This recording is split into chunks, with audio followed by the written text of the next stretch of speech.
Good afternoon all.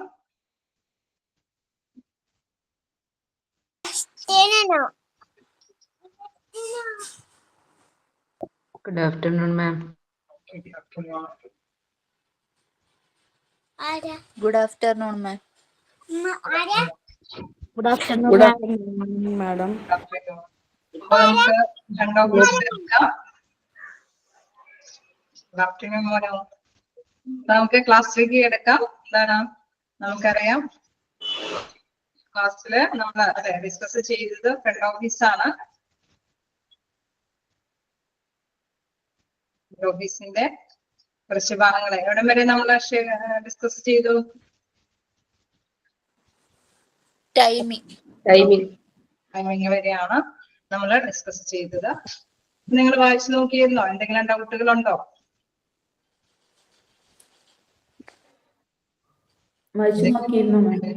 ഡൗട്ടുകളൊന്നുമില്ല. Okay, അപ്പൊ നമുക്ക് continue ചെയ്യാം. ഓക്കെ,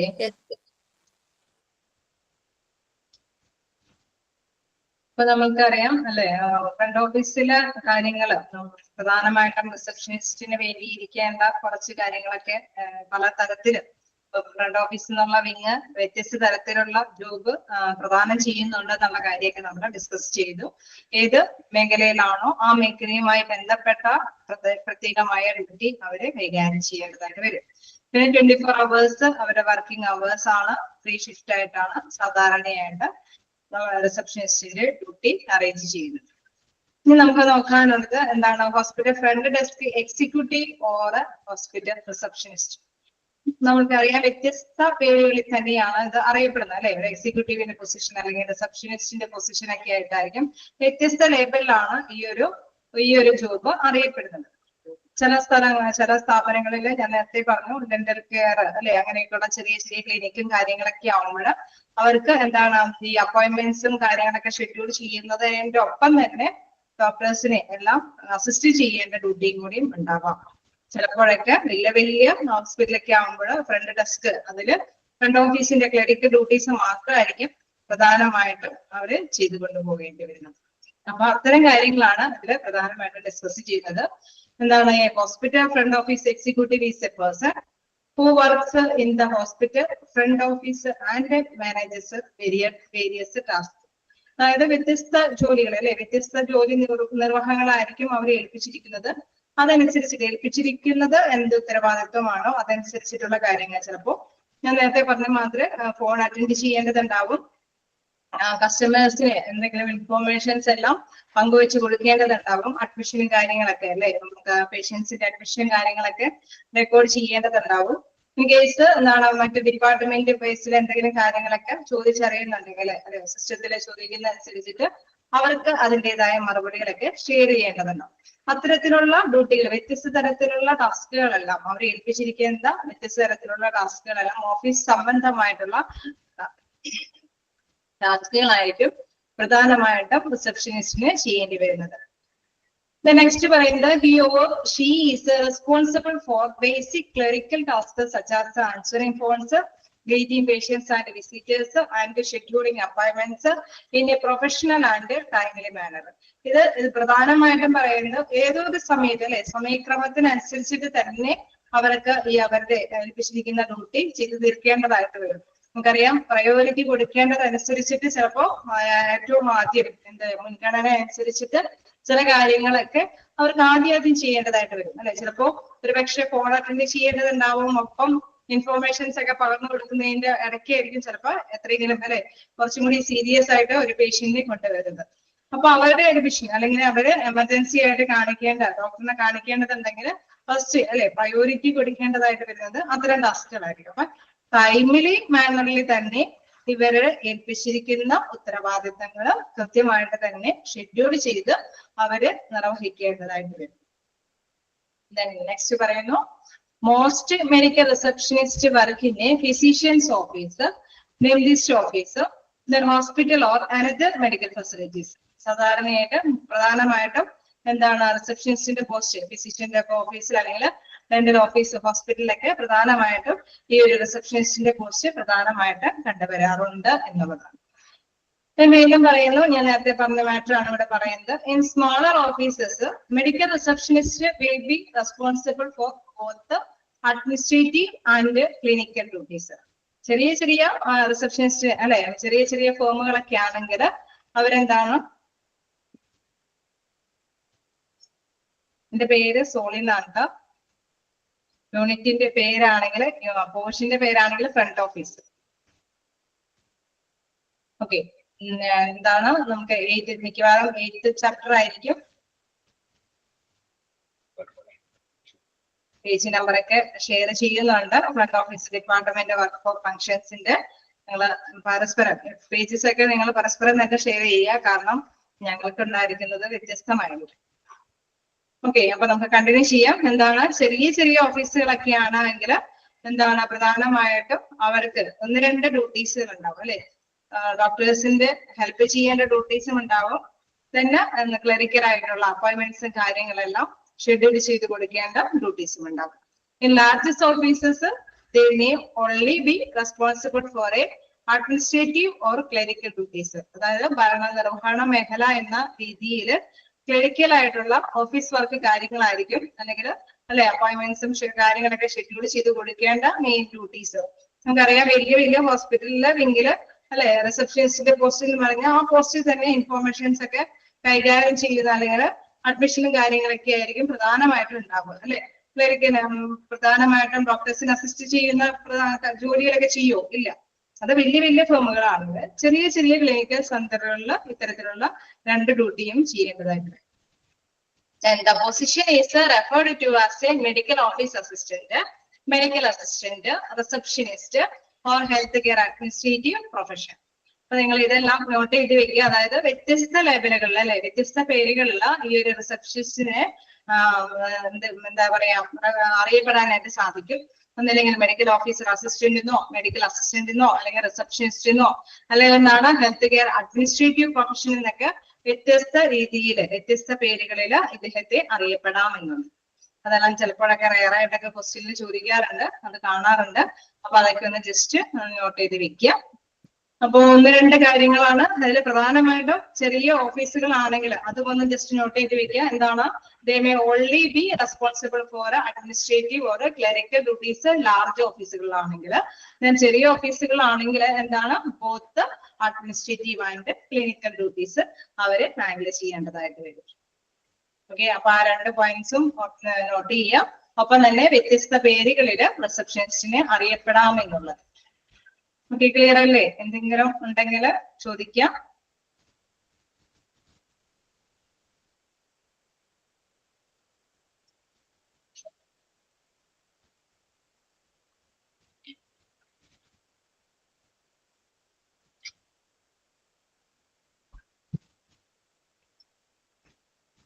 വായിച്ചോ? ഓക്കെ, ലാസ്റ്റ് പറയുന്നത് the position is referred to as a medical office assistant, medical assistant, receptionist or a healthcare administrative profession. നമ്മൾ നേരത്തെ പറഞ്ഞു അല്ലെ, അസിസ്റ്റന്റ് ആയിട്ട് വർക്ക് ചെയ്യുന്ന ക്ലിനിക്കൽ ജോബുകളിലൊക്കെ ചിലപ്പോൾ എന്താണ് മെഡിക്കൽ ഓഫീസ് അസിസ്റ്റന്റ് എന്നുള്ള രീതിയിലൊക്കെ ആയിരിക്കും അറിയപ്പെടുന്നത്. അദ്ദേഹം എന്താണ് 2 ജോലിയും ചെയ്യുന്നുണ്ടാവാം. എന്താണ് നമ്മുടെ അല്ലെ രജിസ്ട്രേഷനും കാര്യങ്ങളും ചെയ്യുന്നതോടൊപ്പം തന്നെ ക്ലിനിക്കില് അവരുടെ ആ ഡോക്ടറിന്റെ സേവനങ്ങളും കൂടി. നമുക്കറിയാം, ഒരു കാർഡിയോളജിസ്റ്റിന്റെ, ഒരു ഫിസിഷ്യന്റെ അണ്ടറിലാണ് ഒരു ചെറിയ റിസപ്ഷനിസ്റ്റിന്റെ ഡ്യൂട്ടി ആണെങ്കിൽ ചിലപ്പോൾ ഒരുപക്ഷെ ECGയും സംഭവങ്ങളൊക്കെ അല്ലെ, അത്തരത്തിലുള്ള ചെറിയ ടെസ്റ്റുകളൊക്കെ നടത്താനും ഈ ഒരു റിസപ്ഷനിസ്റ്റ് തയ്യാറാവേണ്ടതായിട്ട് വരും. അപ്പൊ അതും കൂടിയും പരിഗണിച്ചിട്ടായിരിക്കും അവർക്ക് അവിടെ പോസ്റ്റ് കൊടുക്കുന്നത്. നമുക്കറിയാം, അവിടെ എന്താണ് സാധാരണയായിട്ട് പേഷ്യൻസ്, അതായത് കസ്റ്റമേഴ്സിന്റെ കാര്യങ്ങളെല്ലാം എന്താണ് അവരുടെ പേരും കാര്യങ്ങളൊക്കെ രജിസ്ട്രേഷനൊക്കെ നടത്തുന്നുണ്ടാവാം, അപ്പോയിന്റ്മെന്റ്സും കാര്യങ്ങളൊക്കെ ഷെഡ്യൂൾ ചെയ്ത് കൊടുക്കുന്നുണ്ടാവാം. അതോടൊപ്പം തന്നെ ഡോക്ടറിനെ ഹെൽപ്പ് ചെയ്യേണ്ട ECG എടുക്കുകയോ അല്ലെങ്കിൽ എക്കോ ടെസ്റ്റ് എന്തെങ്കിലും കാര്യങ്ങളൊക്കെ ചെറുതായിട്ട് ചെയ്യാൻ കഴിവുള്ള വ്യക്തികളെ കൂടിയായിരിക്കും അവിടെയൊക്കെ പോസ്റ്റ് ചെയ്യുന്നത്. അതേമാതിരി തന്നെ ഡെന്റൽ അല്ലെ, ഡെന്റൽ ക്ലിനിക്കിലൊക്കെ നമുക്കറിയാം അവര് ഡോക്ടേഴ്സിനെ ഹെൽപ്പ് ചെയ്യുന്ന ഒരു ഡ്യൂട്ടിയും കൂടി ഈ ഒരു റിസപ്ഷനിസ്റ്റ് ചെയ്യുന്നുണ്ടാവും. അപ്പൊ അത്തരത്തിൽ വരുമ്പോൾ എന്താണ് ആ പേരുകൾക്കും ഒരു വേരിയേഷൻ വരും അല്ലെ. മെഡിക്കൽ ഓഫീസ് അസിസ്റ്റന്റിനോ, മെഡിക്കൽ അസിസ്റ്റന്റിനോ, റിസപ്ഷനിസ്റ്റിനോ, അല്ലെങ്കിൽ ഹെൽത്ത് കെയർ അഡ്മിനിസ്ട്രേറ്റീവ് പ്രൊഫഷൻ എന്നൊക്കെ ലേബലിലോ ഈ വ്യക്തികളെ അറിയപ്പെടാമെന്നുണ്ട്. ഓക്കെ, ക്ലിയർ ആയോ?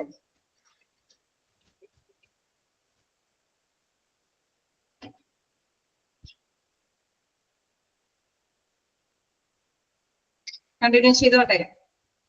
എന്തെങ്കിലും ഡൗട്ടുകളുണ്ടോ? ഒന്ന് രണ്ട് മാറ്റേഴ്സ് നിങ്ങൾ ഒന്ന് നോട്ട് ചെയ്യുക. സ്മോൾ ഓഫീസുകളിലാണെങ്കിൽ ബോത്ത് ഡ്യൂട്ടീസ് ചെയ്യേണ്ടതായിട്ട് വരും. ലാർജ് ഓഫീസിലാണെങ്കിൽ മെയിൻ അല്ലെ അഡ്മിനിസ്ട്രേറ്റീവ് ഡ്യൂട്ടിയാണ് ചെയ്യേണ്ടി വരുന്നത്. വ്യത്യസ്ത ലേബലുകളിൽ അല്ലെ വ്യത്യസ്ത പേരുകളിൽ ഈ വ്യക്തിയെ അറിയപ്പെടാനായിട്ട് സാധിക്കും എന്നുള്ളതാണ്. ഇവിടെ തന്നെ ഇപ്പൊ കണ്ടോ, ഹോസ്പിറ്റൽ ഫ്രണ്ട് ഡെസ്ക് എക്സിക്യൂട്ടീവ് എന്നുള്ള ലേബലിലാണ് അല്ലെ. അങ്ങനെ വ്യത്യസ്ത പേരുകളിൽ ഈ വ്യക്തിയെ റിസപ്ഷനിസ്റ്റിനെ അറിയപ്പെടാനായിട്ട് സാധിക്കും എന്നുള്ളത് നമുക്കറിയാം. പ്രധാനമായിട്ടും ഇവർക്ക് അപ്പോയിന്റ്മെന്റ്സും കാര്യങ്ങളൊക്കെ ചിട്ടപ്പെടുത്തി കൊടുക്കേണ്ട പ്രധാന ഡ്യൂട്ടി ഉണ്ടായിരിക്കും എന്നുള്ളതാണ്. ഇനി അത് തന്നെയാണ് നിങ്ങൾ പഠിച്ചോടത്തോളം കാര്യങ്ങളൊക്കെ തന്നെയാണ് ഇനി നെക്സ്റ്റ് നമുക്ക് പറയാനുള്ളത് main job duties and responsibilities. അപ്പൊ നിങ്ങൾ തന്നെ ഒന്ന് ജസ്റ്റ് ഒക്കെ എന്തെങ്കിലും നിങ്ങൾ ഇത്രയും കേട്ടതിൽ നിന്ന് എന്തൊക്കെ ഡ്യൂട്ടീസ് ആണ് ഈ ഒരു റിസപ്ഷനിസ്റ്റിന് ഉണ്ടാവുക എന്നുള്ളതൊന്ന് വേഗം വേഗം മെസ്സേജ് അയച്ച് പറ്റുമോ ഒന്ന് നമുക്ക് അതിനോടൊപ്പം തന്നെ ഇപ്പോ ഞാനിപ്പോ എടുത്തോളം കാര്യങ്ങളിൽ നിന്ന് കുറച്ച് നിങ്ങൾക്ക് മനസ്സിലായി കാണും അല്ലെ റിസപ്ഷനിസ്റ്റിന്റെ ഡ്യൂട്ടി എന്താന്നുള്ളത്.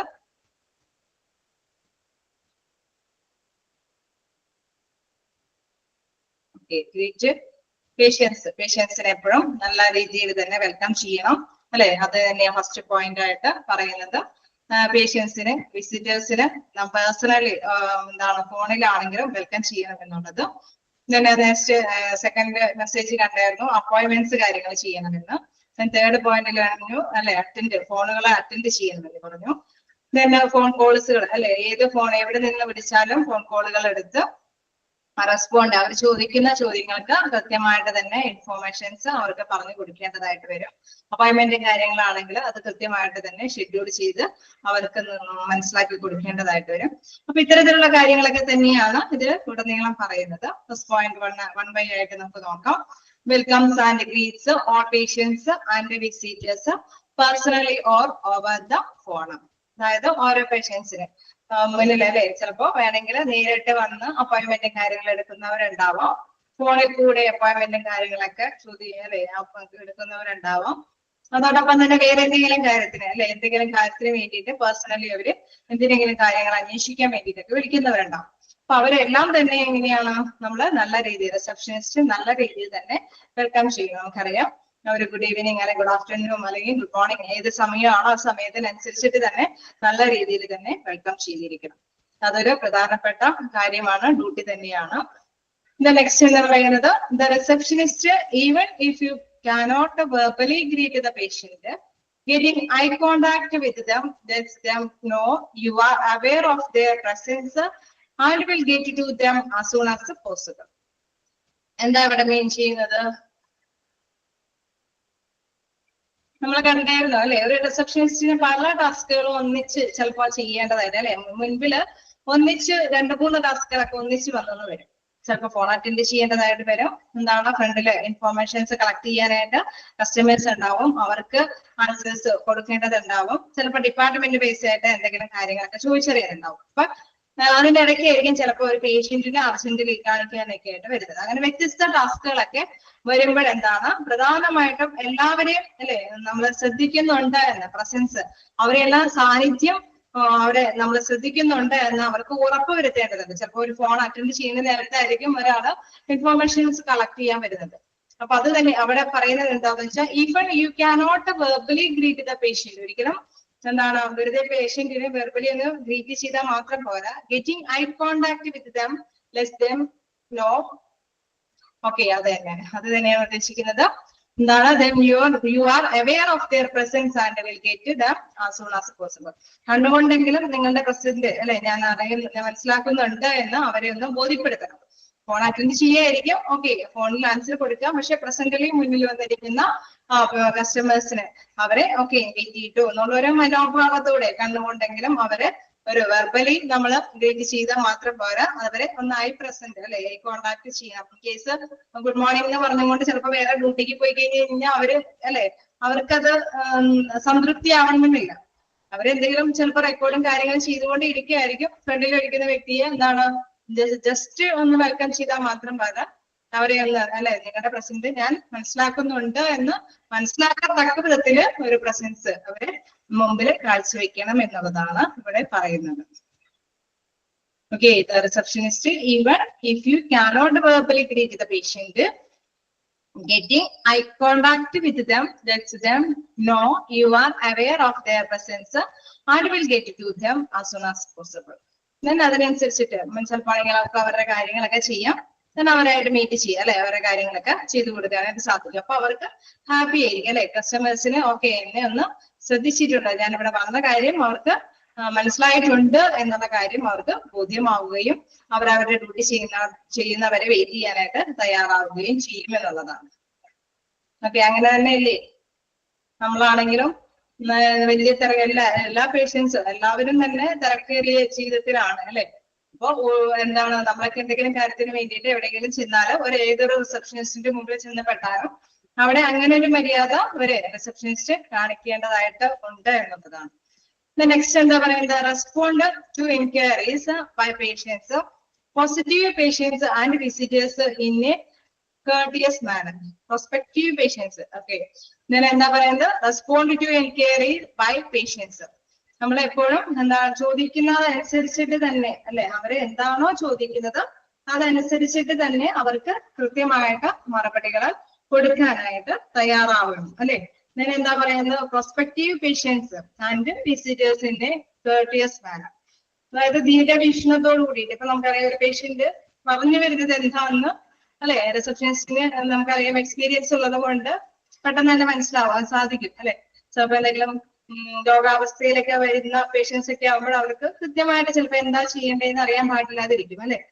അപ്പൊ അവർക്ക് ദീർഘവീക്ഷണത്തോട് കൂടിയിട്ട് നിങ്ങൾക്ക് ഇന്ന സേവനം ഈ ഹോസ്പിറ്റലിൽ സാധ്യമാക്കാം അല്ലെ, ഇന്ന ഡോക്ടറെ കാണാം, അല്ലെങ്കിൽ എക്സ്റേ ആണെങ്കിൽ ഇന്ന സ്ഥലത്ത് അല്ലെ എക്സ്റേ കാര്യങ്ങൾ കാണാം, അല്ലെങ്കിൽ CT സ്കാൻ എവിടെയുണ്ട്, അതിന്റെ ഫെസിലിറ്റീസ് ഉണ്ട്, അങ്ങനെ ദീർഘവീക്ഷണത്തോട് കൂടിയിട്ട് അവരെ കാര്യങ്ങൾ ബോധ്യപ്പെടുത്തണം.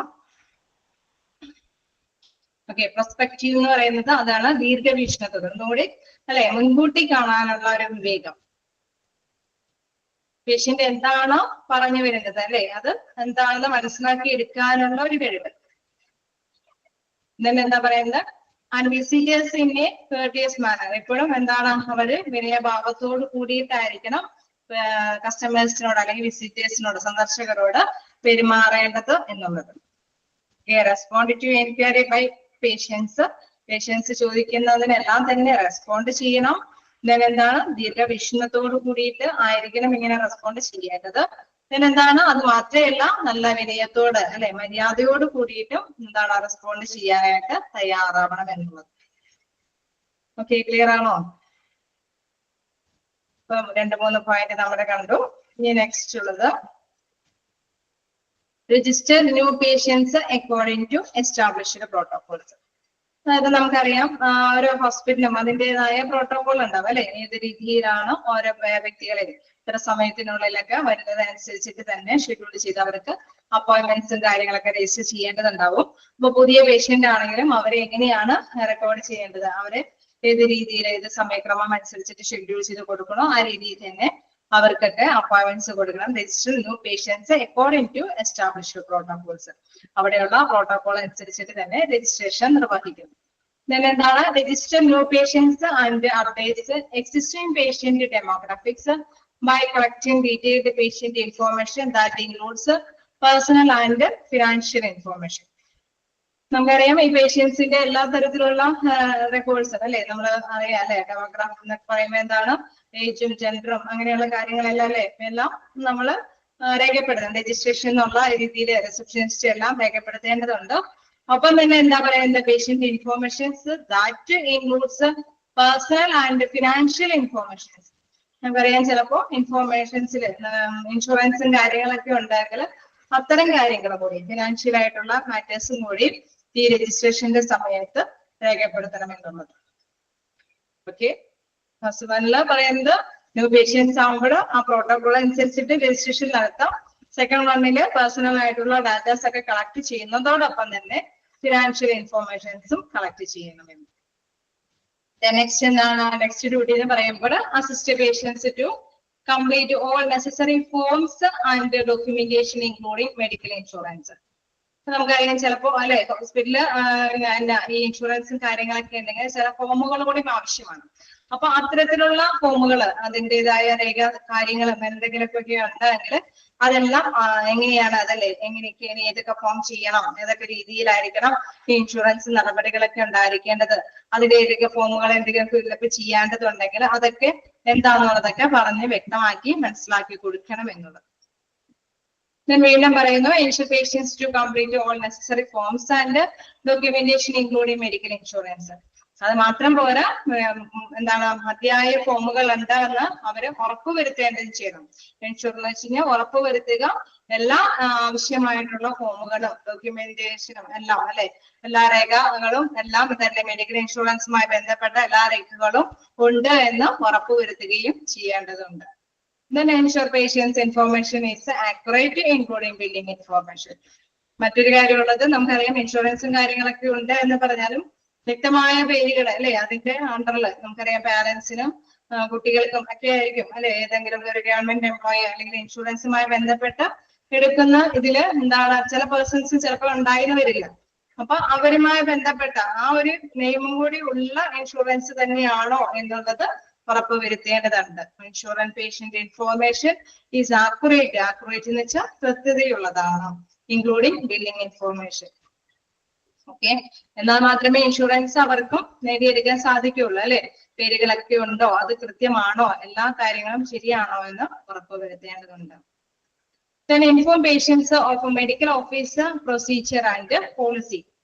ഇതേമാതിരി തന്നെ മെഡിക്കലുമായി ബന്ധപ്പെട്ടുള്ള കാര്യങ്ങൾ ചിലപ്പോൾ നമുക്കറിയാം ചില ഹോസ്പിറ്റലിലൊക്കെ ഓപ്പറേഷനും കാര്യങ്ങളൊക്കെ വരുമ്പോൾ ചിലപ്പോഴൊക്കെ നേരത്തെ അല്ലെ അഡ്വാൻസ് ആയിട്ട് കുറെ കാര്യങ്ങളല്ല പേയ്മെന്റ് ഒക്കെ അടക്കേണ്ടതൊക്കെ ആയിട്ട് വരും. അപ്പൊ മെഡിക്കലായിട്ടുള്ള എന്തെങ്കിലും പ്രൊസീജിയേഴ്സും കാര്യങ്ങളും ഉണ്ടെങ്കിൽ നടപടിക്രമങ്ങളുണ്ട് അല്ലെങ്കിൽ നയങ്ങളുണ്ട് എങ്കിൽ അത് മസ്റ്റ് ആയിട്ടും പേഷ്യൻസിനെ ഇൻഫോം ചെയ്യണം അറിയിച്ചിരിക്കണം. Then next ഡ്യൂട്ടി എന്ന് പറയുന്നത് maintain and manage patients records.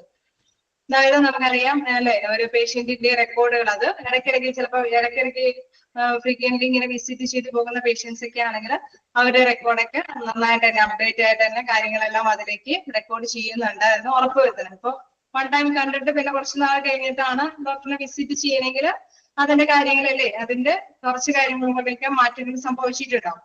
അപ്പൊ അതൊക്കെ അപ്ഡേറ്റ് ആയിട്ട് ചെയ്യുന്നുണ്ട് എന്ന് ഉറപ്പുവരുത്തേണ്ടതുണ്ട്. Then move patients to appointments as scheduled. പേഷ്യൻസിന് ഷെഡ്യൂൾ അനുസരിച്ചിട്ട് തന്നെ അല്ലെ അപ്പോയിന്റ്മെന്റുകൾ patients to appointments as schedule ചെയ്ത രീതിയിൽ തന്നെ പേഷ്യൻസിനെ പറഞ്ഞയക്കാനായിട്ടുള്ള ഒരു നമുക്കറിയാം ഫോണിലൊക്കെ വിളിച്ച് ചോദിക്കുമ്പോൾ നമ്മൾ എപ്പോഴും വരും എന്നുള്ള കാര്യം കൂടി ചോദിക്കും അല്ലെ. അപ്പൊ ആ ഒരു അപ്പോയിന്റ്മെന്റ്സ് എത്രാമത്തെ ആണോ പേഴ്സൺ എന്നുള്ളത് അനുസരിച്ചിട്ട് തന്നെ അവർക്ക് അപ്പോയിന്റ്മെന്റ് കാര്യങ്ങളൊക്കെ ഷെഡ്യൂൾ ചെയ്ത് കൊടുക്കണം.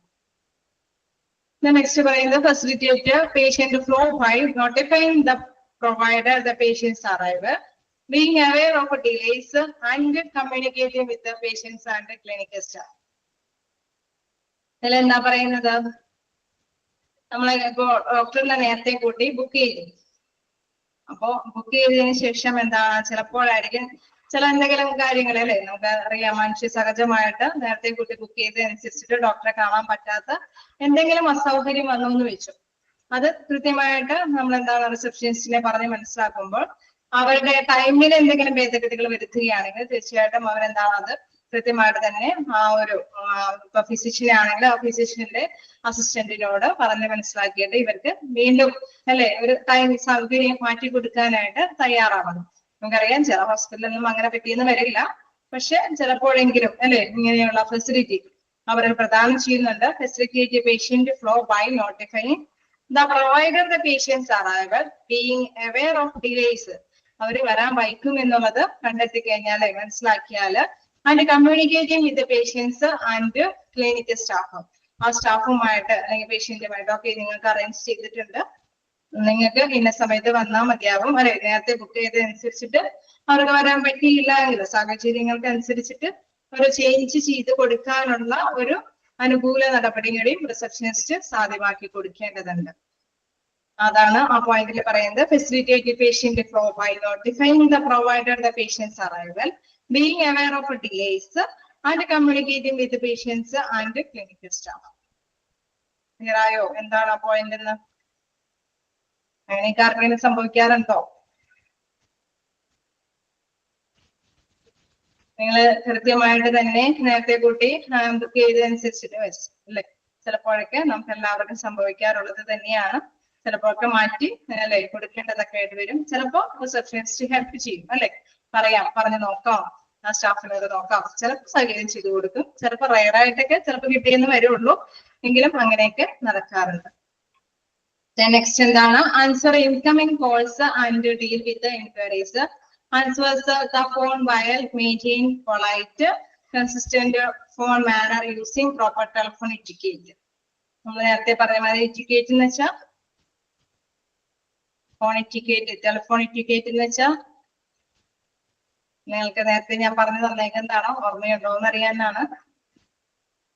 Proper phone telephone etiquette. Okay,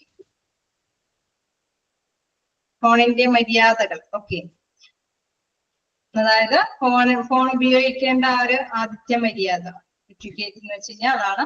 phone സാധാരണ ഉപയോഗിക്കുമ്പോൾ നമ്മൾ എന്തൊക്കെ മര്യാദകൾ അല്ലേ, ഭയങ്കര സൗണ്ട് കൂട്ടിയൊന്നും അല്ലെങ്കിൽ ഭയങ്കര ദേഷ്യപ്പെട്ട് സംസാരിക്കരുത്, ഒന്നും മനസ്സിലാകാത്ത രീതിയിൽ സംസാരിക്കരുത്, എന്താ പറയാ സൂക്ഷിക്കുന്ന രീതിയിലൊക്കെ സംസാരിച്ചു കഴിഞ്ഞ് കഴിഞ്ഞാൽ അവർക്ക് ക്ലിയർ ആയെന്ന് വരില്ല. അപ്പൊ ആ ഫോൺ ഉപയോഗിക്കുമ്പോൾ answering incoming calls and deal with enquiry, അതായത് എന്തെങ്കിലും അല്ലെ ഇൻഫോർമേഷൻസ് കിട്ടണമെന്നുള്ള രീതിയിൽ ഫോണുകൾ അറ്റൻഡ് ചെയ്യേണ്ടി വരുമ്പോൾ തീർച്ചയായിട്ടും ആൻസേഴ്സ് എങ്ങനെ കൊടുക്കണം? Answers the phone while maintain polite അല്ലെ, നല്ല വ്യക്തമായ രീതിയിൽ അല്ലെങ്കിൽ വളരെ മര്യാദ രീതിയിൽ consistent phone manner using proper telephone etiquette. Etiquette എന്ന് വെച്ച് കഴിഞ്ഞാൽ ഫോണിന്റെ ടെലിഫോൺ ഉപയോഗിക്കേണ്ട മര്യാദകൾക്ക് അനുസൃതമായിട്ട് പാലിക്കേണ്ട, സംസാരത്തിൽ നല്ല വ്യക്തമായ ഭാഷയിൽ പറഞ്ഞ സംസാരത്തിൽ പാലിക്കേണ്ട മര്യാദ, ആ രീതിയിൽ തന്നെ എന്താണ് നമ്മൾ മറുപടികള് കൊടുക്കണം.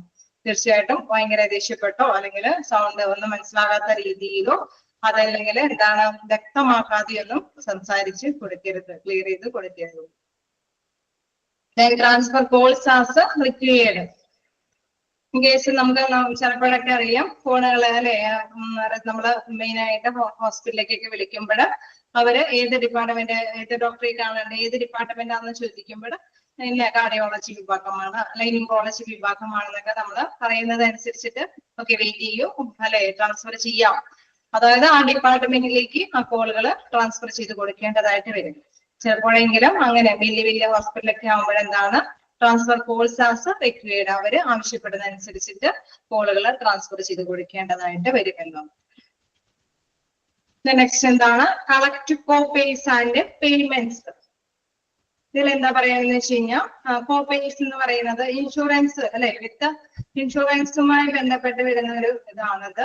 അതായത് നമുക്കറിയാം ചിലപ്പോഴൊക്കെ ഇൻഷുറൻസ് കമ്പനിക്ക് വേണ്ടിയിട്ട് ചെറുതായിട്ടെങ്കിലും പേയ്മെന്റ് അതാണ്, അതായത് ആ ഒരു ഹോസ്പിറ്റലിലെ ട്രീറ്റ്മെന്റിന് വേണ്ടിയിട്ടുള്ള പേഷ്യൻസിന്റെ ഭാഗത്തു നിന്ന് അല്ലെ, അവരുടെ ആ ഒരു ജോലിയുമായി ബന്ധപ്പെട്ടൊക്കെ ആണെങ്കിൽ അവരിൽ നിന്ന് അല്ലെ സാലറി പിടിക്കും. ചിലപ്പോൾ നമ്മൾ നിശ്ചിത പേയ്മെന്റ് ഒക്കെ കൃത്യമായിട്ട് അടച്ചിട്ടുണ്ടായാൽ മാത്രമാണ് ഇൻഷുറൻസിന്റെ ആനുകൂല്യം കിട്ടുള്ളൂ അല്ലെ. അപ്പൊ ആ പേയ്മെന്റുകൾ അതെന്തെങ്കിലും കളക്ട് ചെയ്യേണ്ടതുണ്ടെങ്കിൽ അത് collect ചെയ്യണമെന്നുള്ളതാണ് collect copays and payments.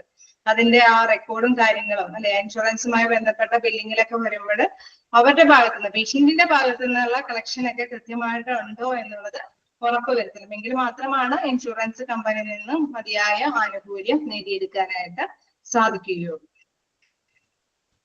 Okay, next എന്താണ്? അതാണ് collect copays and payments. Next report statistics as required. അതായത് നമുക്കറിയാം ചിലപ്പോഴൊക്കെ ഹോസ്പിറ്റൽ ആവുമ്പോൾ സ്ഥിതി വിവര കണക്കുകളൊക്കെ ആവശ്യപ്പെടുന്നു. അതായത് ചിലപ്പോൾ ഒരു സെൻസസുമായി ബന്ധപ്പെട്ടോ അല്ലെങ്കിൽ ചിലപ്പോൾ മോർട്ടാലിറ്റി റേറ്റിനെ കുറിച്ചോ അതായത് ഡെത്ത് റേറ്റോ എന്തെങ്കിലുമൊക്കെ മനസ്സിലാക്കാൻ വേണ്ടിയിട്ടൊക്കെ ഈ ഇടയ്ക്ക് ഇപ്പൊ നമുക്ക് കോവിഡിന്റെ സമയത്തൊക്കെ മനസ്സിലാക്കാൻ സാധിക്കും. ഇന്ന ഹോസ്പിറ്റലിൽ ഇത്രയും കോവിഡ് റിപ്പോർട്ട് ചെയ്തു അല്ലെ, ഇതിൽ ഇത്രയും പേര് ടെസ്റ്റ് ചെയ്തപ്പോൾ ഇത്രയും പോസിറ്റീവായിട്ട് റിപ്പോർട്ട് ചെയ്തു, അങ്ങനെ എന്തെങ്കിലും സെൻസസും കാര്യങ്ങളൊക്കെ ഉണ്ടെങ്കിൽ അതുമായ റിപ്പോർട്ടുകളല്ലേ. അപ്പൊ രോഗികളുടെ അഡ്മിഷൻ അനുസരിച്ചിട്ട് അത് എത്തരത്തിലുള്ള രോഗികളാണെന്നൊക്കെ ഉള്ളത് കൃത്യമായിട്ട് അവിടെ അല്ലെ റിസപ്ഷനിസ്റ്റിന്റെ പക്കലാണ് ഉണ്ടാവുക. അപ്പൊ അത്തരത്തിലുള്ള റിപ്പോർട്ടുകൾ സ്റ്റാറ്റിസ്റ്റിക്കൽ റിപ്പോർട്ടുകൾ ആവശ്യപ്പെടുന്ന അനുസരിച്ചിട്ട് കൊടുക്കേണ്ടതായിട്ട് വരും. ഓക്കെ, ക്ലിയർ ആയോ? Report statistics as required. എന്താണോ സ്ഥിതി വിവരണത്തിന് വേണ്ടിയിട്ട് വരുന്നത്, ചിലപ്പോൾ എന്തെങ്കിലും കുട്ടികളുടെ മരണനിരക്കോ അല്ലെ, ജനിച്ച കുട്ടികളുടെ ശിശു മരണ നിരക്കിനെയൊക്കെ കുറിച്ചിട്ട് എന്തെങ്കിലുമൊക്കെ സ്റ്റഡി ചെയ്യാനൊക്കെ ഉണ്ടെങ്കിൽ അത്തരത്തിൽ എന്തെങ്കിലും റിപ്പോർട്ടുകളൊക്കെ കളക്ട് ചെയ്യേണ്ടി വരികയാണെങ്കിൽ തീർച്ചയായിട്ടും അവരുടെ അഡ്മിഷനുമായി ബന്ധപ്പെട്ട് അല്ലെ അതൊക്കെ കൃത്യമായിട്ട് റിസപ്ഷനിസ്റ്റിന്റെ പക്കലുണ്ടാവും. ആ ഒരു റിപ്പോർട്ടുകൾ അവര് സബ്മിറ്റ് ചെയ്യേണ്ടതായിട്ട് വരും.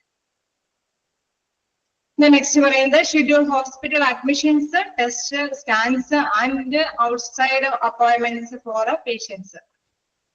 നമുക്കറിയാം എല്ലാ തരത്തിലും രോഗികൾ വരുന്നത് ഡോക്ടറിനെ വിസിറ്റ് ചെയ്യാൻ വേണ്ടി മാത്രമല്ല അല്ലെ, ചിലപ്പോഴൊക്കെ എന്താണ് ടെസ്റ്റുകൾക്ക് വേണ്ടിയിട്ടോ സ്കാനിങ് സെന്റർ എന്നുള്ള രീതിയിലൊക്കെ അല്ലെ, ചിലപ്പോ അതില് സ്കാനിങ്ങിനും കൂടി കൂടുതൽ പ്രാധാന്യമായിട്ടുള്ള കാര്യങ്ങളൊക്കെ ആണെങ്കിൽ ചിലപ്പോൾ ഒരു ഡോക്ടറിന്റെ സേവനമായിരിക്കും. പക്ഷെ കൂടുതൽ സ്കാനിങ്ങുകളും കാര്യങ്ങളും എല്ലാം എല്ലാ തരത്തിലുള്ള MRI സ്കാൻ, CT സ്കാൻ അങ്ങനെ എല്ലാ തരത്തിലുള്ള എക്സ്റേയും കാര്യങ്ങളൊക്കെ ഉണ്ടെങ്കിൽ അതിലൊക്കെ ആയിരിക്കും കൂടുതൽ പേഷ്യൻസ് അവിടെ സമീപിക്കുക അല്ലെ. അപ്പൊ റിസപ്ഷനിസ്റ്റ് എന്താണ് അത്തരത്തിലുള്ള അപ്പോയിന്റ്മെന്റ്സ് ഒക്കെ കാര്യങ്ങളൊക്കെ ഷെഡ്യൂൾ ചെയ്ത് കൊടുക്കേണ്ടതായിട്ട് വരും. ചിലപ്പോൾ ഒരു പക്ഷേ ചില ഹോസ്പിറ്റലില് സൗകര്യങ്ങൾ ഉണ്ടായെന്ന് വരില്ല. അപ്പൊ ഇത്തരത്തിലുള്ള ക്ലിനിക്കൽ ആയിട്ടുള്ള സ്ഥാപനത്തിന്റെ റിസപ്ഷനിസ്റ്റ് ആണ് അവർക്ക് നിശ്ചിതമായിട്ടുള്ള പേഷ്യൻസിന്റെ കാര്യങ്ങളെല്ലാം അഡ്മിഷനും കാര്യങ്ങളൊക്കെ രേഖപ്പെടുത്തേണ്ടി വരും. നമുക്കറിയാം ചിലപ്പോഴൊക്കെ ചില ഹോസ്പിറ്റലുകൾ ലിങ്ക് ചെയ്തിട്ട് ചില കാര്യങ്ങളൊക്കെ ചെയ്തു പോകാറുണ്ട് അല്ലെ. അപ്പൊ അതനുസരിച്ചിട്ട് ഈ ഹോസ്പിറ്റലിലും ഇന്ന പേഷ്യൻസിനെ അങ്ങോട്ടേക്ക് അയക്കുന്നുണ്ടെങ്കിൽ അവരൊക്കെ ആയിട്ട് കോൺടാക്ട് ചെയ്ത് അതൊക്കെ റെഫർ ചെയ്ത് അയക്കേണ്ടതായിട്ട് വരും. Then obtain external medical reports as required by medical professionals. ചിലപ്പോഴൊക്കെ നമുക്കറിയാം എന്താണ് പുതിയ അല്ലെ പുറത്തു നിന്ന് മെഡിക്കൽ റിപ്പോർട്ട്സുകളൊക്കെ മെഡിക്കൽ പ്രൊഫഷണൽസ് നേടിയെടുക്കണമെന്നും പറയും അല്ലെ. ചില സ്കാനിങ്ങും കാര്യങ്ങളൊക്കെ ഉണ്ടെങ്കിൽ അതുമായി ബന്ധപ്പെട്ട് എന്തെങ്കിലും കാര്യങ്ങൾ ഉണ്ടെങ്കിൽ തീർച്ചയായിട്ടും അതുമായി ബന്ധപ്പെട്ടുള്ള റിപ്പോർട്ടുകൾ ആവശ്യപ്പെടുന്നതനുസരിച്ചിട്ട് നേടിയെടുക്കേണ്ടതായിട്ട് വരും. അത്തരം കാര്യങ്ങളും അത് കൊടുക്കേണ്ടതാണ്. ജസ്റ്റ് ഒന്ന് വായിച്ചു നോക്കുക ഒരു മിനിറ്റ്.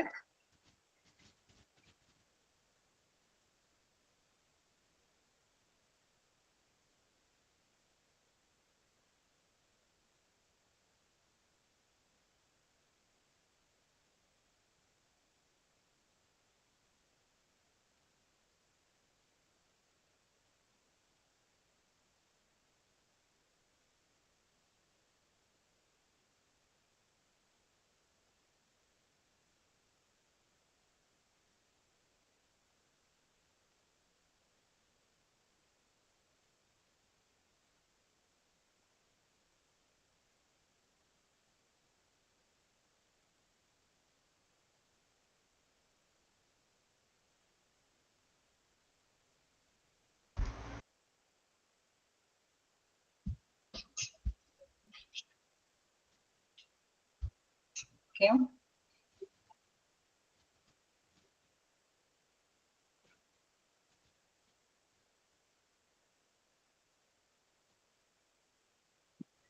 അപ്പൊ നമുക്ക് പറഞ്ഞതൊക്കെ ഇതെന്താണോ ടെസ്റ്റും കാര്യങ്ങളും നമ്മൾ പറഞ്ഞു. obtain external medical reports as required by medical professionals. നമുക്ക് ഏതെങ്കിലും അല്ലെ റിപ്പോർട്ടുകളെല്ലാം പ്രൊഫഷണൽസിൽ നിന്ന് വേണമെങ്കിൽ കളക്ട് ചെയ്യേണ്ടതുണ്ടെങ്കിൽ തീർച്ചയായിട്ടും കളക്ട് ചെയ്യേണ്ടതും ഇവരിൽ നിന്നാണ്. അത് നമ്മൾ നേരത്തെ പറഞ്ഞു അല്ലെ. ചില സെന്ററുകളിലായിരിക്കും ഇവർ ടെസ്റ്റിനൊക്കെ വിധേയമാക്കാനായിട്ട് പറയുന്നത്. അവിടെ പോയി ടെസ്റ്റ് ചെയ്തിട്ട് റിപ്പോർട്ടുകളൊക്കെ സെൻഡ് ചെയ്യുന്നത് ഒരുപക്ഷെ ഈ ഒരു ഇതിലേക്കായിരിക്കും. അപ്പൊ അതനുസരിച്ചിട്ടുള്ള റിപ്പോർട്ടുകളെല്ലാം അത് അനുസരിച്ചിട്ട് പ്രൊഫഷണൽസിൽ നിന്നെല്ലാം കളക്ട് ചെയ്യേണ്ടതായിട്ട് വരും. then obtaination നേടിയെടുക്കേണ്ടതായിട്ട് വരും. then respond and comply to request for information. അതായത് എന്താണോ അപേക്ഷ അല്ലെ, ഏതൊരു കാര്യത്തിന് വേണ്ടിയിട്ടാണോ ഒരു കസ്റ്റമർ സമീപിക്കുന്നത് അവരുടെ റിക്വസ്റ്റ് അനുസരിച്ചിട്ട് തന്നെ റെസ്പോണ്ട് ചെയ്യണം അല്ലെ. അവരെന്താണോ ചോദിച്ചറിയാനായിട്ട് ആഗ്രഹിക്കുന്നത് അല്ലെങ്കിൽ എന്തെങ്കിലും അപേക്ഷ രൂപേണ എന്തെങ്കിലും പറയുന്നുണ്ടെങ്കിൽ അതനുസരിച്ചിട്ട് തന്നെ അവർക്ക് മറുപടികൾ പറയാനായിട്ട് റെസ്പോണ്ട് ചെയ്യാനായിട്ട് മസ്റ്റായിട്ടും തയ്യാറാവണം എന്നുള്ളതാണ്. then deal with the incoming and outgoing post. നമുക്കറിയാം ചിലപ്പോഴൊക്കെ തപാൽ രൂപേണ എന്തെങ്കിലും കാര്യങ്ങൾ റെസ്പോണ്ട് ആൻഡ് കംപ്ലൈന്റ് അല്ലെ. നമ്മൾ പറയുന്നത് അനുസരിച്ചിട്ട് തന്നെ മറുപടി കംപ്ലൈന്റുമായി ബന്ധപ്പെട്ട എന്തെങ്കിലും റിക്വസ്റ്റുകൾ നമുക്കറിയാം ചിലപ്പോഴൊക്കെ ഈ ക്യൂവും കാര്യങ്ങളൊക്കെ ഉണ്ടെങ്കിൽ അത് ഇച്ചിരി കൂടി ബുദ്ധിമുട്ടൊക്കെ ആണെങ്കിൽ അതല്ലേ അങ്ങനെയൊക്കെയുള്ള കംപ്ലൈന്റിന്റെ റിക്വസ്റ്റ് അപേക്ഷകളൊക്കെ ഉണ്ടെങ്കിൽ അതൊക്കെ കൃത്യമായിട്ട് തന്നെ റെസ്പോണ്ട് ചെയ്യണം. ഓക്കെ, നിങ്ങളുടെ വെയിറ്റിംഗ് ടൈമുകളെല്ലാം നിങ്ങൾ അറേഞ്ച് ചെയ്യുക അല്ലെ. അവർക്കൊരു സാറ്റിസ്ഫൈഡ് ആയിട്ടുള്ള കാര്യങ്ങളെല്ലാം അല്ലെ അവർക്ക് സംതൃപ്തമായിട്ടുള്ള രീതിയിൽ അവരോട് റിപ്പോർട്ട് ചെയ്യണം അല്ലെ റെസ്പോണ്ട് ചെയ്യണം എന്നുള്ളതാണ് അവിടെ പറയുന്നത്. റിക്വസ്റ്റ് ചെയ്യുന്നത് അനുസരിച്ചിട്ട് അവർക്ക് റെസ്പോണ്ട് ചെയ്യണം. നെക്സ്റ്റ് എന്താ പറയുന്നത്, deal with incoming and out going post. അതായത് നമുക്ക് തപാൽ സംബന്ധമായിട്ടുള്ള എന്തെങ്കിലും ഇൻകമിങ് ഔട്ട് ഗോയിങ് പോസ്റ്റുകൾ അതെന്തെങ്കിലും രേഖപ്പെടുത്തുകയോ അല്ലെ ഒപ്പിട്ട് മേടിക്കുകയോ അങ്ങനെ എന്തെങ്കിലും ചെയ്യേണ്ടതുണ്ടെങ്കിൽ ആ ഹോസ്പിറ്റലിന്റെ വിങ്ങുമായി ബന്ധപ്പെട്ട് അല്ലെ എന്ത് സ്ഥാപനമാണോ ആ സ്ഥാപനവുമായി ബന്ധപ്പെട്ട് ഇത്തരത്തിലുള്ള കാര്യങ്ങളൊക്കെ ഉണ്ടെങ്കിൽ റിസപ്ഷനിസ്റ്റ് ഹാൻഡിൽ ചെയ്യേണ്ടതായിട്ട് ഉണ്ടാവും. Then complete other clerical duties as assigned. മറ്റേതെങ്കിലും ക്ലറിക്കൽ സംബന്ധമായിട്ടുള്ള ഡ്യൂട്ടികൾ എന്തെങ്കിലും നമുക്കറിയാം ഓരോ സ്ഥാപനത്തിന്റെ പ്രത്യേകത അനുസരിച്ചിട്ടാണ് ആ റിസപ്ഷനിസ്റ്റിന്റെ ഡ്യൂട്ടിയും വരുന്നത് അല്ലെ. ഏത് സ്ഥാപനം ഒരു വലിയൊരു ഞാൻ നേരത്തെ പറഞ്ഞു സ്ഥാപനങ്ങളുടെ ഒരു വലിയൊരു സംഭവമാണെങ്കിൽ അഡ്മിനിസ്ട്രേറ്റീവ് ഡ്യൂട്ടികൾ അല്ലെ പ്രധാനമായിട്ട് അതേ ഉണ്ടാവുള്ളൂ. ക്ലറിക്കൽ ഡ്യൂട്ടീസും അഡ്മിനിസ്ട്രേറ്റീവ് ഡ്യൂട്ടീസ് ഒക്കെ ചെയ്താൽ മതിയോ?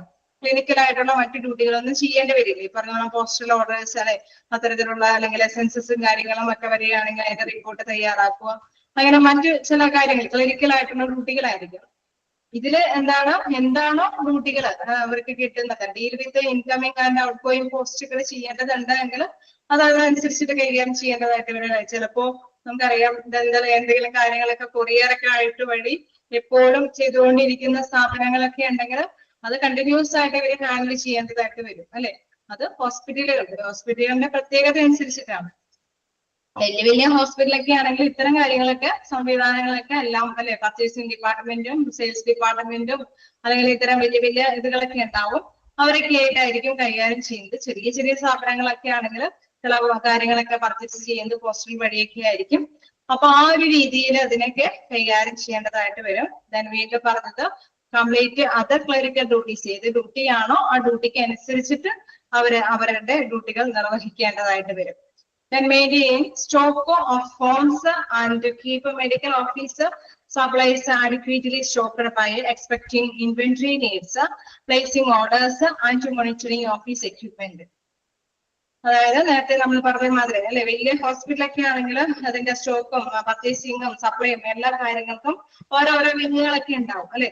ഇപ്പൊ ഇൻവെന്ററി എന്ന് പറയുമ്പോൾ സ്റ്റോക്കുമായി ബന്ധപ്പെട്ടതാണ്. ചിലപ്പോൾ ആ ഓഫീസിലേക്ക് ആവശ്യമായിട്ടുള്ള എത്രത്തോളം മതിയായ എക്യുപ്മെന്റ്സുകളും സാധനങ്ങളൊക്കെ നോക്കുന്നത് ഈ ഒരു റിസപ്ഷനിസ്റ്റിന്റെ സിസ്റ്റത്തിൽ തന്നെയാണെങ്കിൽ അതനുസരിച്ചിട്ട് അവര് സംഭവങ്ങൾ അല്ലെ സാധനങ്ങളെല്ലാം ഇന്നത്തേക്ക് തന്നെയായിരിക്കും ആ സിസ്റ്റത്തിലേക്ക് ആയിരിക്കും ചെയ്യുന്നത് റെക്കോർഡ് ചെയ്യുന്നത്. അതനുസരിച്ചിട്ടുള്ള സ്റ്റോക്ക് മെയിൻ്റെനൻസ് അതൊക്കെ മതിയായ സ്റ്റോക്കും ഡേറ്റ് അനുസരിച്ചിട്ടുള്ള അല്ലെ എക്സ്പയറി ഡേറ്റ് ഒക്കെ കഴിഞ്ഞതാണോ അല്ലെങ്കിൽ എന്തെങ്കിലും ഷോർട്ടേജ് ഉണ്ടോ ഡെഫിഷ്യൻസി എന്തെങ്കിലും ഉണ്ടെങ്കിലൊക്കെ കൂടുതലായിട്ട് കളക്ട് ചെയ്യേണ്ടതൊക്കെ ആയിട്ട് വരും. അപ്പൊ അത്തരത്തിലുള്ള കാര്യങ്ങളെല്ലാം maintain stock of forms and keep medical office supplies adequately.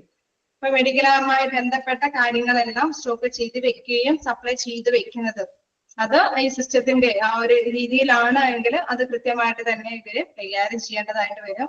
സ്റ്റോക്കഡ് by expecting inventory needs, placing orders and monitoring office equipment. അപ്പൊ എന്തെങ്കിലും ആവശ്യങ്ങൾ ഇൻവെന്ററിയുടെ എന്തെങ്കിലും ഡെഫിഷ്യൻസി ഉണ്ടെങ്കിൽ അത് ഉണ്ടെങ്കിൽ അതനുസരിച്ചിട്ട് ഓർഡറുകളൊക്കെ ബുക്ക് ചെയ്യണം.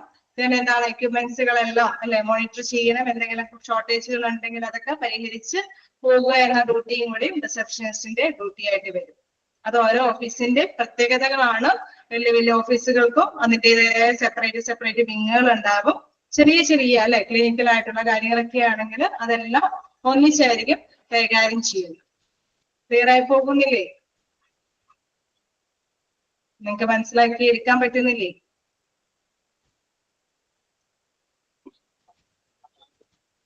ഓക്കെ, അത് ഓഫീസ് റിസപ്ഷനിസ്റ്റിന്റെ ഡ്യൂട്ടി വ്യത്യസ്തമായിരിക്കും. ഓരോ ഫേമിന്റെ അനുസരിച്ചിട്ട് ഒരു അല്ലെ വേരിയേഷൻ ഉണ്ടാവും എന്നുള്ള കാര്യം നിങ്ങൾ ഓർത്ത് വയ്ക്കുക. നെക്സ്റ്റ് എന്താ പറയുന്നത്, ensure that reception area is well maintained, neat and clean. സാധാരണയായിട്ട് എല്ലായിടത്തും പറയുന്ന എല്ലാ കാര്യങ്ങളും അല്ലെ സാധാരണ ആ റിസപ്ഷന്റെ ഏരിയ ഒക്കെ എപ്പോഴും ക്ലീൻ ആയിട്ട് നീറ്റ് ആയിട്ടൊക്കെ സൂക്ഷിക്കുക എന്നുള്ള ഒരു ഡ്യൂട്ടി ഉണ്ട്. നെക്സ്റ്റ് എന്താ പറയുന്നത്, അത് ഇത്തിരി ശ്രദ്ധിക്കുക. എന്താണ് safe guard patient privacy and confidentiality. അതായത് ഇതിലെ ഈ പോയിന്റ് എന്താ ഉദ്ദേശിക്കുന്നതെന്ന് വെച്ച് കഴിഞ്ഞാൽ ഒരു പേഷ്യന്റ് സാധാരണയായിട്ട് അല്ലെ അവർക്ക് ചിലപ്പോൾ മെഡിക്കൽ ആയിട്ടുള്ള ഹിസ്റ്ററീസ് എല്ലാവരോടും വെളിപ്പെടുത്തണമെന്ന് ആഗ്രഹം ഉണ്ടാവില്ല അല്ലെ. ചിലപ്പോൾ ഏത് ഡോക്ടറെയാണ് കണ്ടെത്തേണ്ടത് എന്നുള്ള കാര്യത്തിന് വേണ്ടിയിട്ട് ഒരു പക്ഷെ റിസപ്ഷനിസ്റ്റിന്റെ മുമ്പിൽ അവരെ കൃത്യമായിട്ട് തന്നെ വെളിപ്പെടുത്തിയെന്ന് വരും. അപ്പൊ ഇവര് കൊടുക്കുന്ന ഈ മാറ്റേഴ്സ് അത് തേർഡ് പാർട്ടിക്ക് അത് മനസ്സിലാക്കി എടുക്കാൻ പാടില്ല എന്നുള്ളത് ഏതൊരു പേഷ്യന്റും ആഗ്രഹിക്കുന്നതാണ് അല്ലെ, അവരുടെ പേഴ്സണൽ ഹിസ്റ്ററീസ് ആണ്. അപ്പൊ അതുകൊണ്ട് തന്നെ അത് പ്രൈവസി ആയിട്ട് തന്നെ രഹസ്യ സ്വഭാവം ആഗ്രഹിക്കുന്നു. ആ പ്രൈവസി ആയിട്ടുള്ള കാര്യങ്ങൾ അവര് ആത്മവിശ്വാസത്തോടെ തന്നെ കീപ്പ് ചെയ്യേണ്ടതുണ്ട് എന്നുള്ളതാണ്. അപ്പൊ safe guard patient privacy and confidentiality. ഇനി നമുക്ക് എക്സ്പ്ലനേഷനിലേക്ക് പോവാം. എന്താണ് protect patient confidentiality, making sure that protected health information is secured by not leaving PHI in plain sight and logging off the computer before leaving it unattended. അതായത് PHI full form വേണ്ടത് protected health information. അതൊക്കെ ഒന്ന് underline ചെയ്ത് വെച്ചേര്. എന്താണ് protected health information PHI എന്ന് പറയുന്നത് എന്താണ്? പ്രൈവസിക്ക് വേണ്ടിയിട്ടുള്ള ഒരു സംഭവമാണ്. സാധാരണയായിട്ട് എന്തിനു വേണ്ടിയിട്ടാണ് സാധാരണയായിട്ട് കൊടുക്കുന്ന ഇൻഫോർമേഷൻസ് അത് മറ്റൊരു അല്ലെ പ്ലെയിൻ സൈറ്റ് കൊണ്ട് എന്ന് പറയുമ്പോൾ നമുക്ക് ചിലപ്പോഴൊക്കെ ഫോണില് ചില കാര്യങ്ങൾ നമുക്ക് വായിച്ചെടുക്കാൻ സാധിക്കില്ല. അതെന്തുകൊണ്ടാണ്? ചിലപ്പോൾ അതിലെ ലാംഗ്വേജ് ഇതായിരിക്കും. ചിലപ്പോഴൊക്കെ ചിലത് അവരെന്താണ് ഈ രീതിയിൽ തന്നെ അല്ലെ ഈ ഒരു സോഫ്റ്റ്വെയർ തന്നെ യൂസ് ചെയ്തിട്ട് ചിലത് ഓഫീസ് സംബന്ധമായ ചില മാറ്റേഴ്സ് എല്ലാവർക്കും പബ്ലിക്കായിട്ടൊന്നും കാണാതെ വിഷ്വലി അല്ലെ മനസ്സിലാക്കി എടുക്കാതിരിക്കാൻ വേണ്ടിയിട്ട് ശ്രദ്ധിച്ചിരിക്കും. അപ്പൊ അങ്ങനെയുള്ള രീതിയിലായിരിക്കണം ഈ ഫോൺ അല്ലെ ഈ ഒരു റിസപ്ഷനിസ്റ്റിന്റെ കയ്യിൽ ഇത്തരത്തിലുള്ള ഡാറ്റാസ് കീപ്പ് ചെയ്ത് വെക്കേണ്ടത്.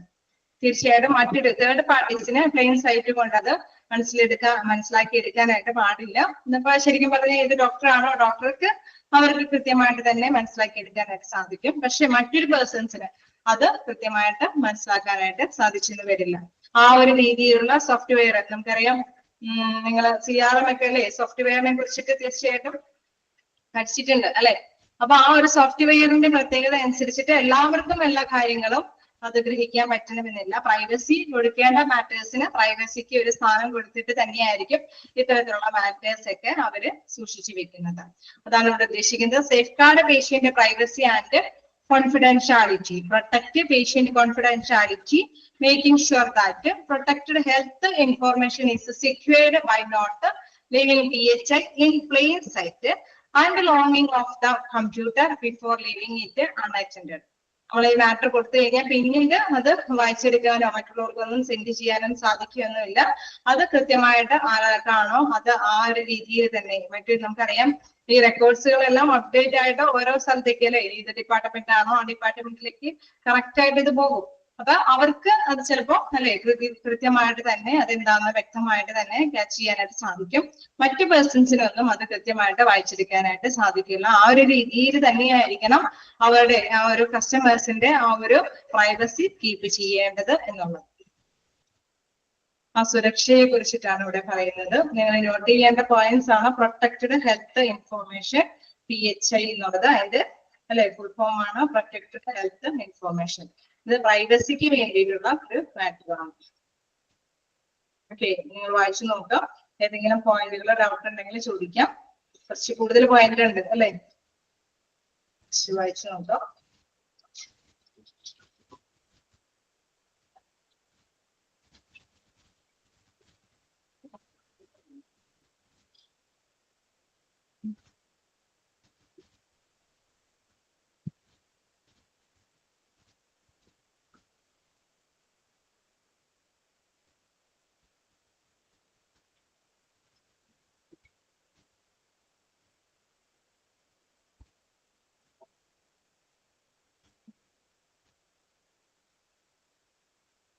നിങ്ങളുടെ കയ്യിൽ ഓപ്പറേഷൻ തിയേറ്റർ ഉണ്ടാവും.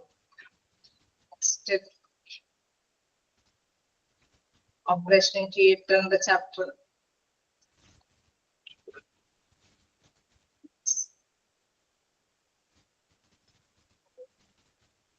നമുക്ക് ഇത് കഴിയുമ്പോ ഓപ്പറേഷൻ തിയേറ്റർ ആണ് നെക്സ്റ്റ് എടുക്കേണ്ടത്.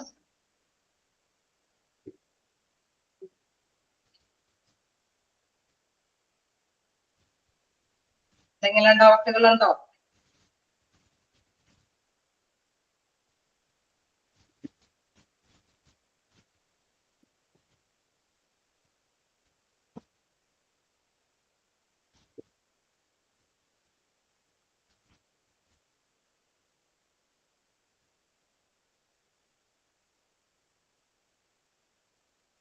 എന്തെങ്കിലും ഉണ്ടോ?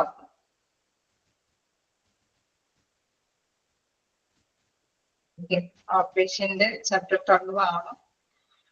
12 ആണല്ലേ? സോറി, ഓപ്പറേഷൻ തിയേറ്റർ ചാപ്റ്റർ 12 ആണ്.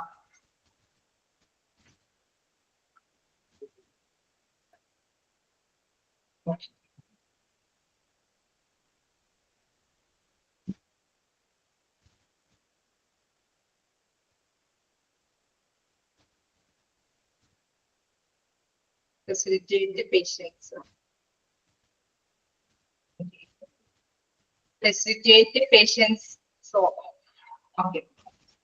Facilitate the patient flow by notifying the provider the patient's arrival, being aware of delays, and communicating with the patients and the clinical staff. ഇപ്പൊ provider എന്ന് പറയുന്നത് ആരാണ്? ഇപ്പൊ റിസപ്ഷനിസ്റ്റിന്റെ മുമ്പിൽ നേരത്തെ കൂട്ടി ബുക്കിംഗ് വന്നിട്ടുണ്ട് അല്ലെ? ഒരു വ്യക്തിക്ക് ഇങ്ങനെയുള്ള ഒരു കസ്റ്റമർ ഇന്ന സമയത്ത് ഡോക്ടറിനെ വിസിറ്റ് ചെയ്യാമെന്ന് നേരത്തെ കൂട്ടി ബുക്ക് ചെയ്തിട്ടുണ്ട്. അപ്പൊ ആ വ്യക്തി തന്നെ വീണ്ടും വിളിച്ച് പറയാണ്, പറഞ്ഞ സമയത്ത് ഞങ്ങൾക്ക് എത്താൻ പറ്റില്ല, ഇന്നിപ്പോ ഒരു 10 മണിക്കാണ് അപ്പോയിന്റ്മെന്റ്സ് കൊടുത്തിരിക്കുന്നതെന്ന് വെച്ച് കഴിഞ്ഞാൽ ചിലപ്പോ അല്ലെ അവർക്ക് ഒന്നും കൂടി 12 മണിയാകുമ്പോഴേക്ക് എത്താൻ പറ്റുകയുള്ളൂ എന്നുള്ളത് അവർ റിസപ്ഷനിസ്റ്റിനെ ഇൻഫോം ചെയ്യുകയാണെങ്കിൽ, അങ്ങനെ ഡിലേ ആയിട്ട് വരാനായിട്ട് സാധിക്കുകയുള്ളൂ എന്ന് അത് നേരത്തെ കൂട്ടി ഇൻഫോം ചെയ്യുകയാണെങ്കിൽ അവരെന്താണ്, ആ റിസപ്ഷനിസ്റ്റ് എന്താണ് തീർച്ചയായിട്ടും എന്താണ് കമ്മ്യൂണിക്കേറ്റ് ചെയ്യും അല്ലെ? ആ ഒരു ഏതൊരു ഡോക്ടറിന്റെ കൺസൾട്ടേഷന് വേണ്ടിയിട്ടാണോ ബുക്ക് ചെയ്തത് ആ കൺസൾട്ടേഷന് ഉള്ള അറ്റൻഡർ അല്ലെ അവരുമായിട്ട് ഇങ്ങനെ നമുക്കറിയാം, ആ ഒരു കൺസൾട്ടേഷൻ വിങ്ങില് ഓരോ പേഴ്സൺസ് അല്ലെ അറ്റൻഡർ കൃത്യമായിട്ട് തന്നെ അല്ലെങ്കിൽ നഴ്സുമാരെ കൃത്യമായിട്ട് തന്നെ പേര് വിളിച്ചിട്ടാണ് ഓരോ രോഗികളെയും കയറ്റി വിടുന്നത്. അപ്പൊ അവരായിട്ട് കോണ്ടാക്ട് ചെയ്തിട്ട് ഇന്ന പേഷ്യന്റ് വരാൻ ലേറ്റ് ആവും, നിങ്ങൾ ഒരു 12 മണിക്കായിട്ട് എത്തുകയുള്ളൂ എന്നുള്ള കാര്യം കമ്മ്യൂണിക്കേറ്റ് ചെയ്ത് അവരെ അറിയിക്കുകയാണ് ചെയ്യുന്നത്.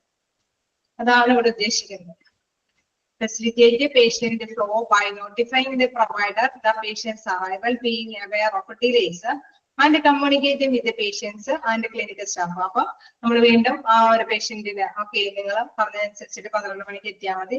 ചില സമയത്തൊക്കെ അങ്ങനെ പറയും, നിങ്ങൾ ഇനിയും ലേറ്റ് ആയത് കാരണം ഡോക്ടർ ഇരുന്ന് പോകണ്ട, ഓഫീസ് സമയം കഴിഞ്ഞു പോകും അല്ലെ, 1 മണി വരെ നിങ്ങൾക്ക് മാക്സിമം ഇത് വരാം അല്ലെ, അങ്ങനെയൊക്കെയുള്ള ഒരു ഇത് തീർച്ചയായിട്ടും ചിലപ്പോഴെങ്കിലും ചിലർക്കെങ്കിലും അനുഭവപ്പെട്ടിട്ടുണ്ടാവും.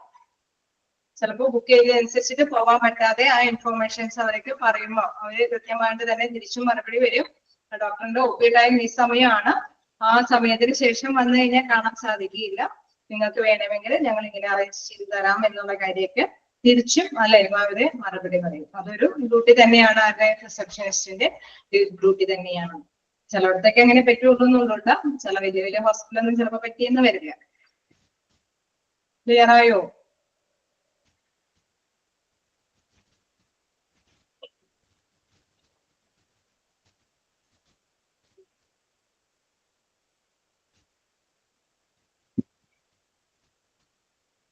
എന്തെങ്കിലും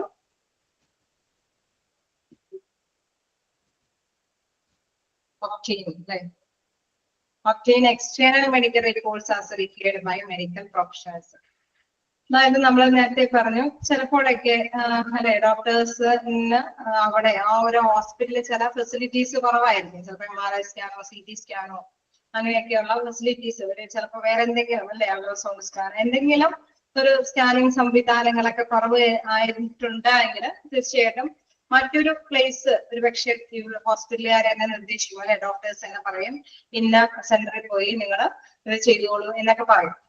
അപ്പൊ എന്താണ് അവിടെ അവര് അത് ചെയ്തതിനു ശേഷം അവിടുത്തെ പ്രൊഫഷണൽസ് അല്ലെ മെഡിക്കൽ പ്രൊഫഷണൽസ് ആണ് അവരുടെ റിപ്പോർട്ട് തയ്യാറാക്കി കൊടുക്കുന്നത് അല്ലെ. അങ്ങനെയാണ് അവിടുത്തെ സ്കാനിങ് ചെയ്യുമ്പോൾ ആ സ്കാനിങ്ങിന്റെ റിപ്പോർട്ട് അവർ ക്വാളിഫൈഡ് ആയിട്ടുള്ള പേഴ്സൺസ് വെരിഫൈ ചെയ്തിട്ട് ആണ് അവരുടെ സിഗ്നേച്ചറോട് കൂടിയിട്ടാണ് പിന്നെ അല്ലെ നമ്മൾ കണ്ടുകൊണ്ടിരിക്കുന്ന ഫിസിഷ്യനെ അല്ലെ കൺസൾട്ടേഷനുമായി ബന്ധപ്പെട്ട ഏത് ഡോക്ടറാണോ ആ ഡോക്ടറെ കാണിക്കാനായിട്ട് കൊണ്ടുവരിക. അപ്പൊ ഇങ്ങനെയൊക്കെ ഉള്ളത് ചിലപ്പോഴെങ്കിലും എന്താണ് ഈ റിസപ്ഷനിസ്റ്റിന്റെ കൺട്രോളോട് കൂടിയിട്ട് അങ്ങോട്ട് പറഞ്ഞു വെച്ചിട്ട് ചിലപ്പോൾ ഈ ഒരു വിങ്ങിലേക്കൊക്കെ അയച്ചു കൊടുക്കും അവർ റിപ്പോർട്ടും കാര്യങ്ങളൊക്കെ. ചിലപ്പോൾ അവിടെ പോയി കളക്ട് ചെയ്യാൻ ബുദ്ധിമുട്ടൊക്കെ അല്ലെ, ഒരു ചെറിയൊരു കസ്റ്റമർ സർവീസ് എന്നുള്ള സേവനത്തിന്റെ മനോഭാവത്തോട് കൂടിയിട്ട് എന്താണ് അവിടെ പോയി ടെസ്റ്റും കാര്യങ്ങളൊക്കെ ചെയ്ത് കഴിഞ്ഞാൽ അവർക്ക് വീട്ടിലേക്ക് പോകാം. തിരിച്ചും അതിന്റെ റിസൾട്ടും കാര്യങ്ങളൊക്കെ ഈ ഒരു വിങ്ങിലേക്ക് കൃത്യമായിട്ട് അയച്ചിട്ടുണ്ടാവും. അപ്പൊ അതെല്ലാം എന്താണ് external medical reports as required medical professionals മറ്റു പ്രൊഫഷണൽസിന്റെ ആ റിപ്പോർട്ടുകളെല്ലാം കൃത്യമായിട്ട് തന്നെ ഇവര് വരുന്ന സമയത്ത് അല്ലെ റിപ്പോർട്ടിലേക്ക് ഉൾപ്പെടുത്തേണ്ടതായിട്ട് വരും. മനസ്സിലായോ കാര്യം എന്താണെന്നുള്ളത്? അപ്പൊ അതാണ് ഇവിടെ ഉദ്ദേശിക്കുന്നത്. Obtain external medical reports as required by medical professionals. ചില ഡോക്ടേഴ്സ് ആയിരിക്കും ഇന്ന റിപ്പോർട്ട് വേണമെന്ന് ആവശ്യപ്പെടുന്നത് അല്ലെ, ന്യൂറോളജിയോ നെഫ്രോളജിയോ കാർഡിയോളജി അങ്ങനെ ഏത് വിഭാഗത്തിലെ ഡോക്ടേഴ്സ് ആ ഡോക്ടേഴ്സ് ഇന്ന കാര്യങ്ങൾ ചെയ്യാമെന്നും അവരുടെ ഡീറ്റെയിൽസ് വേണമെന്നും ആവശ്യപ്പെട്ടിട്ടുണ്ടെങ്കിൽ അതനുസരിച്ചിട്ട് അവരുടെ അല്ലെ എന്തെങ്കിലും നമുക്കറിയാം ഓരോ സ്കാനിങ് കാര്യങ്ങളൊക്കെ കഴിയുമ്പോൾ അത് വിലയിരുത്തേണ്ടവരുണ്ട് അല്ലെ, അതിന്റെ പ്രൊഫഷണൽസ് ആണ് അത് കൈകാര്യം ചെയ്യുക. വേറെന്തെങ്കിലും?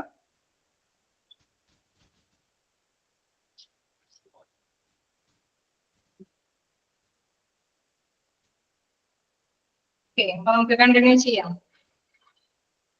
ഓക്കെ, അപ്പൊ നമുക്ക് ഇനി നെക്സ്റ്റ് നോക്കാനുള്ളത് കണ്ടിന്യൂ ചെയ്യാലോ. സ്കിൽസ് ആണ്.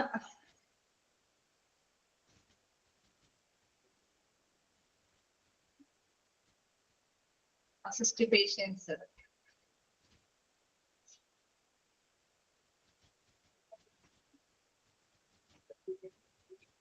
Ensure patients. Okay, assist patients to complete all necessary forms and documentation including medical insurance. അതിന്റെ രണ്ടിന്റെ ഡിഫറൻസ് എന്താന്നുള്ളത്, ഒന്ന് ഫോമുകളെല്ലാം അല്ലെ അതെങ്ങനെയാണ് ചെയ്യേണ്ടതെന്ന് പറഞ്ഞു കൊടുക്കേണ്ടതായിട്ട് വരും അല്ലെ. നിങ്ങൾ ഇങ്ങനെ ഫോമുകൾ അതൊക്കെ ഫില്ലപ്പ് ചെയ്യേണ്ടതായിട്ട് വരും. ഇൻഷുറൻസുമായി ബന്ധപ്പെട്ട ഡീറ്റെയിൽസ് ഒക്കെ അവിടേക്ക് രേഖപ്പെടുത്തേണ്ടതായിട്ട് വരും. അങ്ങനെയുള്ള കാര്യങ്ങളൊക്കെ പറഞ്ഞു കൊടുക്കും. നെക്സ്റ്റ് ഈ ഫോമുകളിലെല്ലാം അല്ലെ കൃത്യമായിട്ട് തന്നെ എഴുതി തയ്യാറാക്കിയിട്ടുണ്ട്. ഇൻഷുറൻസുമായിട്ടുള്ള അല്ലെ എന്തെങ്കിലും കാർഡുകളും കാര്യങ്ങളൊക്കെ ഉണ്ട് എന്നുള്ളത് ഉറപ്പ് വരുത്തണം. ആദ്യം അസിസ്റ്റ് ചെയ്ത് കൊടുക്കണം, എന്താന്നൊക്കെ ഉള്ള കാര്യങ്ങൾ ഏതൊക്കെ ഫോമുകളൊക്കെ ചെയ്യണം എന്നൊക്കെ ഉള്ള കാര്യങ്ങൾ മനസ്സിലാക്കി കൊടുക്കണം.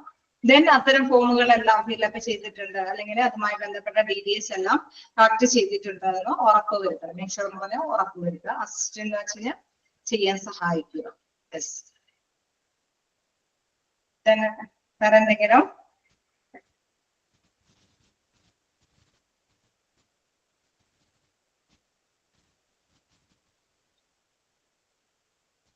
ഓക്കെ, എന്തായാലും നിങ്ങൾ വായിച്ചു നോക്കുക. അപ്പൊ മസ്റ്റായിട്ടും നിങ്ങൾക്ക് ക്യാച്ച് ചെയ്യാൻ പറ്റുന്ന ഒരു ഇത് തന്നെയാണ്. നമുക്ക് നെക്സ്റ്റ് എടുക്കാനുള്ളത് സ്കിൽസ് ആണ്. അതായത് നമ്മളിപ്പോ കണ്ടു അല്ലെ, ഒരു റിസപ്ഷനിസ്റ്റിന് അത്യാവശ്യം കുറെ കാര്യങ്ങളൊക്കെ വേണമെന്ന് അല്ലെ, കഴിവുകളും വേണമെന്നുള്ള കാര്യങ്ങളൊക്കെ നമ്മൾ കണ്ടു. അപ്പൊ അത്തരത്തിലുള്ള കഴിവുകളെ കുറിച്ചിട്ടാണ് നമ്മൾ നേരത്തെ ഡിസ്കസ് ചെയ്ത മാറ്റേഴ്സ് ഒക്കെ തന്നെയാണ്. ടെലിഫോൺ എറ്റിക്വേറ്റ് അല്ലെ, ടെലിഫോൺ മര്യാദകൾ പാലിക്കാൻ കഴിവുണ്ടായിരിക്കണം. കസ്റ്റമർ സർവീസുകൾ അതെല്ലാം കൃത്യമായിട്ട് പറഞ്ഞു കൊടുക്കാനായിട്ടുള്ള കഴിവുണ്ടായിരിക്കണം. Basic word and Excel programs നമുക്കറിയാം. പേഷ്യൻസിന്റെ കാര്യങ്ങളൊക്കെ റെക്കോർഡ് ചെയ്യാനും കാര്യങ്ങൾക്കൊക്കെ വേണ്ടിയിട്ട് ബേസിക് ആയിട്ടുള്ള കമ്പ്യൂട്ടറൈസിന്റെ അല്ലെ ബേസിക് സ്റ്റാൻഡേർഡ്സ് ആയിട്ടുള്ള ബേസിക് വേർഡ് എക്സൽ ഒക്കെ അറിഞ്ഞിരിക്കണം. ദെൻ എന്താണ് management, multi tasking, organising, scheduling. അതായത് വ്യത്യസ്ത തരത്തിലുള്ള കാര്യങ്ങൾ വ്യത്യസ്ത ടാസ്കുകൾ ഒന്നിച്ചു വരുമ്പോൾ അതിനെല്ലാം മാനേജ് ചെയ്ത് അല്ലെ മൾട്ടി ടാസ്കിങ് കാര്യങ്ങൾ കൊണ്ടെന്ന് വെച്ച് കഴിഞ്ഞാൽ ചിലപ്പോൾ ടെലിഫോൺ അറ്റൻഡ് ചെയ്യുന്നുണ്ടാവും, എൻക്വയറിക്ക് വരുന്ന പേഴ്സൺസിന് മറുപടികൾ കൊടുക്കേണ്ടതുണ്ടാകും, ഡിപ്പാർട്ട്മെന്റുമായി ബന്ധപ്പെട്ട കാര്യങ്ങളൊക്കെ എല്ലാം ഒന്നിച്ച് മൾട്ടി ടാസ്കിങ്ങോട് കൂടിയിട്ട് ഒന്നിച്ച് തന്നെ കൈകാര്യം ചെയ്ത് കൊണ്ടുപോകേണ്ടതുണ്ടാവാം. then ഇതെല്ലാം കൂടി അല്ലെ ഓർഗനൈസ് ഒരു സ്ട്രക്ചർ ഉണ്ടാക്കി തീർത്ത് ഓരോന്നും അല്ലെ ഒന്നും പെൻഡിങ് ഒന്നും വെക്കാതെ എല്ലാവരും അപ്ഡേറ്റ് ആയിട്ട് തന്നെ ക്ലിയർ അല്ലെ ക്ലീനപ്പായിട്ട് തന്നെ അപ്ഡേറ്റ് ആയിട്ട് തന്നെ കൈകാര്യം ചെയ്യാനുള്ള ഒരു സംഘാടന പ്രവർത്തനത്തിന് ഒരു കഴിവുണ്ടായിരിക്കണം. ഷെഡ്യൂൾ ചെയ്ത് അല്ലെ ഓരോ അപ്പോയിന്റ്മെന്റ്സുകളും നല്ല കൃത്യമായ രീതിയിൽ സമയക്രമത്തിനനുസരിച്ചിട്ട് ഷെഡ്യൂൾ ചെയ്ത് കൊടുക്കാനൊക്കെ ആയിട്ടുള്ള പ്രത്യേക കഴിവുകൾ ഇദ്ദേഹത്തിന് ഉണ്ടായിരിക്കണം. അപ്പൊ അതുമായി ബന്ധപ്പെട്ട് കുറച്ച് സ്കില്ലുകളെ കുറിച്ച് ഇവിടെ പറയുന്നുണ്ട്. നോക്കാം എന്താന്നുള്ളത്. Communication skills. ആദ്യമായിട്ട് വേണ്ടത് കമ്മ്യൂണിക്കേഷൻ സ്കിൽസ് ആണ് അല്ലെ. എന്ത് കാര്യത്തിന് നമുക്ക് എന്താവശ്യമാണ്? എന്ത് കാര്യമാണെങ്കിലും അവരോട് ചോദിച്ചറിയാനും അവർക്ക് പങ്കുവെച്ചു കൊടുക്കാനൊക്കെ ആയിട്ടുള്ള ഒരു പ്രധാനപ്പെട്ട സ്കില്ലാണിത് അല്ലെ. കമ്മ്യൂണിക്കേഷൻ സ്കിൽ എന്താണ്? ആശയവിനിമയം നടത്താനുള്ള ഒരു കഴിവ്. എല്ലാവർക്കും പറയുന്ന കാര്യങ്ങള് ഓരോ കസ്റ്റമേഴ്സ് പറയുന്ന കാര്യങ്ങളെല്ലാം ലിസൺ ചെയ്ത് അല്ലെങ്കിൽ ഗ്രഹിച്ച് മതിയായ രീതിയിൽ തന്നെ അവർക്ക് ആൻസറുകൾ പറഞ്ഞു കൊടുക്കാനുള്ള ഒരു നല്ല കമ്മ്യൂണിക്കേഷൻ സ്കിൽ, ആശയവിനിമയം നടത്താനുള്ള കഴിവുണ്ടായിരിക്കണം. Able to listen effectively and express oneself in a clear articulate manner. അതായത് അവർക്കെല്ലാം അവരെ പറയുന്നതെല്ലാം കൃത്യമായിട്ട് ഫോണിലൂടെ ആണെങ്കിലും നേരിട്ടാണെങ്കിലും അല്ലെ മറ്റു ഏതെങ്കിലും തലത്തിൽ നിന്നാണെങ്കിലും ഓരോരുത്തർ ചോദിക്കുന്നത് എന്താണോ അത് കൃത്യമായിട്ട് ഉൾക്കൊണ്ട് അത് കാര്യക്ഷമമായിട്ട് തന്നെ അതിന്റെ മറുപടികൾ ഓരോരുത്തർക്കും പേഴ്സണലി കൊടുക്കേണ്ട മറുപടികളെല്ലാം കൃത്യമായിട്ട് തന്നെ ക്ലിയർ ആയിട്ട് വ്യക്തമായിട്ടും ആർട്ടിക്കുലേറ്റ് മാനറിലും അല്ലെ ക്ലിയർ ആയിട്ടും അവർക്ക് മനസ്സിലാക്കത്തക്ക വിധത്തിൽ തന്നെ പറഞ്ഞു കൊടുക്കണം എന്നുള്ളത്. രണ്ടിലും എന്താണ് വ്യക്തമായിട്ടുള്ള രീതി തന്നെ, ആ ഒരു രീതി തന്നെയാണ് ഉദ്ദേശിക്കുന്നത്. വ്യക്തമായി തന്നെ അവർക്ക് മനസ്സിലാവുന്ന ഭാഷയിൽ തന്നെ പറഞ്ഞു കൊടുക്കാനായിട്ടുള്ള ഒരു കമ്മ്യൂണിക്കേഷൻ സ്കില്ല്, ഒരു ആശയവിനിമയം നടത്താനുള്ള കഴിവുണ്ടായിരുന്നു. നമുക്കറിയാം വളരെ സ്പീഡില് പറഞ്ഞു കൊടുത്താൽ ചിലപ്പോൾ ഒരു പക്ഷെ മനസ്സിലായെന്ന് വരില്ല. അതേമാതിരി തന്നെ സ്ലോവിലി ചെയ്തു കൊടുത്താൽ ചിലപ്പോൾ ബാക്കി മാറ്റേഴ്സ് ഒക്കെ പെൻഡിങ്ങും ആവും അല്ലെ. അപ്ഡേറ്റ് ആയിട്ട് എല്ലാം കൂടി സ്പീഡിൽ കാര്യങ്ങൾ ചെയ്ത് കൊടുക്കേണ്ടതായിട്ട് വരും എന്നുള്ളത്. നെക്സ്റ്റ് എന്താണ് information collection and management.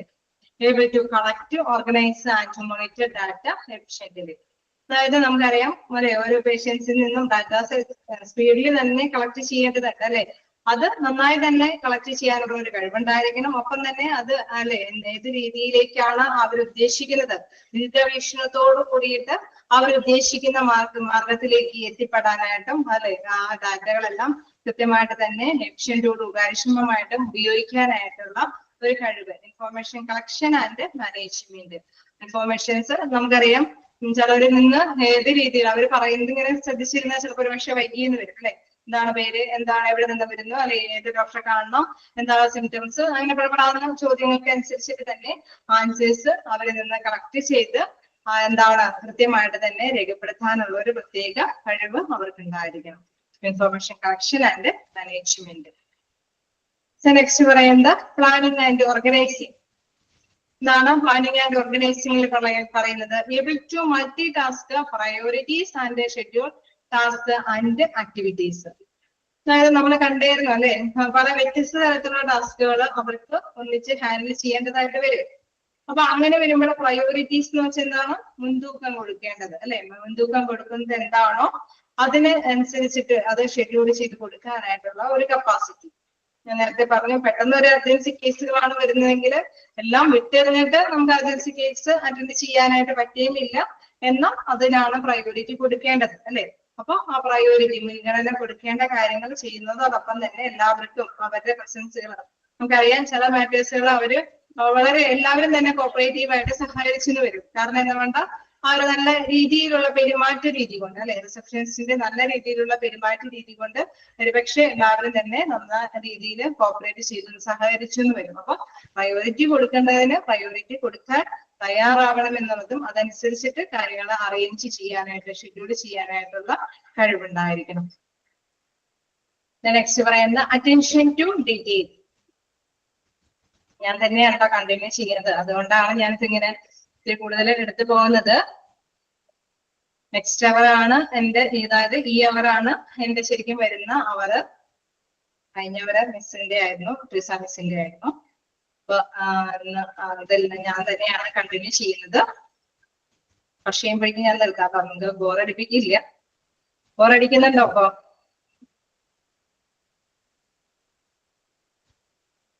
Okay, അപ്പൊ നമുക്ക് കണ്ടിന്യൂ ചെയ്യാം.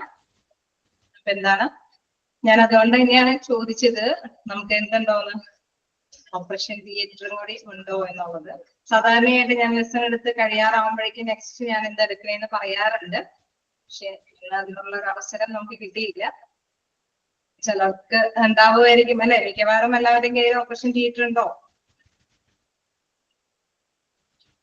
നോക്കട്ടെ, കുറച്ചെങ്കിലും പറഞ്ഞ് തുടങ്ങി വെക്കാം, ഒരുപാട് എടുക്കില്ല. അപ്പൊ നമ്മള് പറഞ്ഞു നിർത്തിയത് എന്താണ്? പ്ലാനിങ് ആൻഡ് ഓർഗനൈസിങ് അല്ലെ. പ്ലാനിങ് ആൻഡ് ഓർഗനൈസിങ് പറഞ്ഞപ്പോൾ നമുക്ക് വ്യക്തമായിട്ട് പ്രയോറിറ്റി എന്തിനാ കൊടുക്കുന്നത് എന്നുള്ളത് മനസ്സിലാക്കി തന്നെ പ്രയോറിറ്റി കൊടുക്കാനായിട്ട് മുൻഗണന കൊടുക്കാനായിട്ട് തയ്യാറാവണം. Then attention to detail. ഇതിൽ എന്താ പറയുന്നത്? Able to produce accurate and high quality work through concern for all areas involved. അതായത് ഇതിൽ പ്രധാനമായിട്ട് അല്ലെ നമ്മളെപ്പോഴും എന്താണ് നല്ലൊരു സർവീസ് എപ്പോഴും എന്താണ് ക്വാളിറ്റിയോട് കൂടിയിട്ടുള്ള വർക്ക് ഉണ്ടാവണം എന്നുള്ള ഒരു മനോഭാവമാണ് എപ്പോഴും ആഗ്രഹിക്കുന്നത് അല്ലെ. അതുകൊണ്ട് തന്നെ എന്താണ് ഹൈ ക്വാളിറ്റിക്ക് പ്രാധാന്യം. ഏത് ഏരിയകളാണ് ഓൾ ഏരിയയിലും എന്താണ് നല്ല ഒരു ക്വാളിറ്റി പ്രൊവൈഡ് ചെയ്യാൻ വേണ്ടിയിട്ട് ശ്രദ്ധ കേന്ദ്രീകരിക്കുക. അപ്പൊ ഫോണിന്റെ കാര്യത്തിൽ മാത്രം നല്ല ഡീസന്റ് ആയാൽ പോരാ അല്ലെ, ഫ്രണ്ടിലിരിക്കുന്ന കസ്റ്റമേഴ്സിനും നല്ല മര്യാദയോട് കൂടിയിട്ട് കൈകാര്യം ചെയ്യണം. ഒപ്പം തന്നെ എന്തെങ്കിലും അല്ലെ പെട്ടെന്ന് അർജൻസി കേസുകൾ ഉണ്ടെങ്കിൽ അത് അറ്റൻഡ് ചെയ്യണം. ഡിപ്പാർട്ട്മെന്റ് ബേസ് ചെയ്ത് നമുക്ക് ഏതാണോ അല്ലെ റിസപ്ഷനിസ്റ്റിന് എന്തൊക്കെ ഡ്യൂട്ടി നമ്മൾ നേരത്തെ കണ്ടു, ചിലപ്പോൾ ഇൻവെന്ററി വരെ അവർക്ക് ഹാൻഡിൽ ചെയ്യേണ്ടതായിട്ടൊക്കെ വരും. അങ്ങനെ വരുമ്പോൾ എല്ലായിടത്തും നല്ല ക്വാളിറ്റിയോട് കൂടിയിട്ടുള്ള വർക്കുകൾ, ഗുണമേന്മയോടുള്ള വർക്കുകൾ കാഴ്ചവെക്കാനായിട്ട് ശ്രദ്ധിക്കണം എന്നുള്ളത്. അറ്റൻഷൻ ടു ഡീറ്റെയിൽ, എല്ലായിടത്തും നല്ല വ്യക്തമായ നല്ല കാഴ്ചപ്പാടോട് കൂടിയിട്ട് നല്ല ഗുണമേന്മയുള്ള ഒരു അല്ലെ വർക്ക് ചെയ്യാനുള്ള കഴിവ് ഉണ്ടായിരിക്കണം. നെക്സ്റ്റ് എന്താണ് customer service skill. Able to develop good customer relationship focusing on achieving customer satisfaction. നമ്മൾ നേരത്തെ കണ്ടല്ലേ, നിങ്ങൾ പഠിച്ചിട്ടുണ്ടാവും. മെയിൻ ഗോൾ എന്ന് പറയുന്നത് എന്താണ്, നല്ല സംതൃപ്തിയോടുകൂടി സ്മൈലോട് കൂടിയിട്ട് തൃപ്തിയോട് കൂടിയിട്ട് ഒരു പേഷ്യൻസും പോകുമ്പോഴാണ് അത് ഏറ്റവും നല്ല അല്ലെ ഏറ്റവും പ്രധാനപ്പെട്ട ഗോൾ. റിസപ്ഷനിസ്റ്റിന്റെ മെയിൻ ഗോൾ എന്ന് പറയുന്നത് എന്താണ്, കസ്റ്റമേഴ്സിന് നല്ല തൃപ്തിയോടുകൂടി തിരിച്ചു പോകുക എന്നുള്ളതാണ് ഏറ്റവും വലിയ ഗോൾ എന്ന് പറയുന്നത്. അപ്പൊ അത് തന്നെയാണ് ഉദ്ദേശിക്കുന്നത്.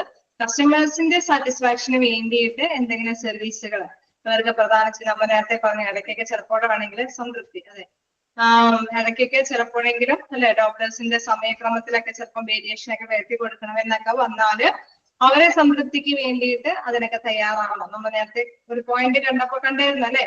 അപ്പൊ ഇടയ്ക്ക് ഒരു ഓവർ ഡ്യൂട്ടിയാണ് എങ്കിൽ കൂടി എന്താണ് അത് ചെയ്തു കൊടുക്കാനുള്ള ഒരു മനോഭാവം റിസപ്ഷനിസ്റ്റിന് ഉണ്ടാവണം. അവരെ തൃപ്തിയോടുകൂടി പറഞ്ഞിരിക്കാനായിട്ട് ഉള്ള ഒരു മനോഭാവം ഏതൊരു റിസപ്ഷനിസ്റ്റിനും ഉണ്ടായിരിക്കണം. കസ്റ്റമർ സർവീസ് സ്കില്ല് മറ്റേതെങ്കിലും ചിലപ്പോഴെങ്കിൽ റിസൾട്ടും കാര്യങ്ങളൊക്കെ ആണെങ്കിൽ നിങ്ങൾക്ക് വാട്സാപ്പിൽ അയച്ചു തരാം അല്ലെ, ഇമെയിൽ വഴി SMS വഴി നിങ്ങൾക്ക് എന്തെങ്കിലും ചെയ്തു തരാൻ, അങ്ങനെ എന്തെങ്കിലും സർവീസുകൾ ഉണ്ടെങ്കിൽ അത് കൃത്യമായിട്ട് തന്നെ അറിയിച്ച് നല്ലൊരു സേവനം കാഴ്ചവെക്കാൻ അവരെ നല്ല തൃപ്തിയോടുകൂടി പറഞ്ഞേക്കാനായിട്ട് ശ്രമിക്കണമെന്നുള്ള ഒരു പ്രത്യേക കഴിവ്. Next adaptability. അഡാപ്റ്റബിലിറ്റി എന്ന് പറയുന്നത് എന്താണ്,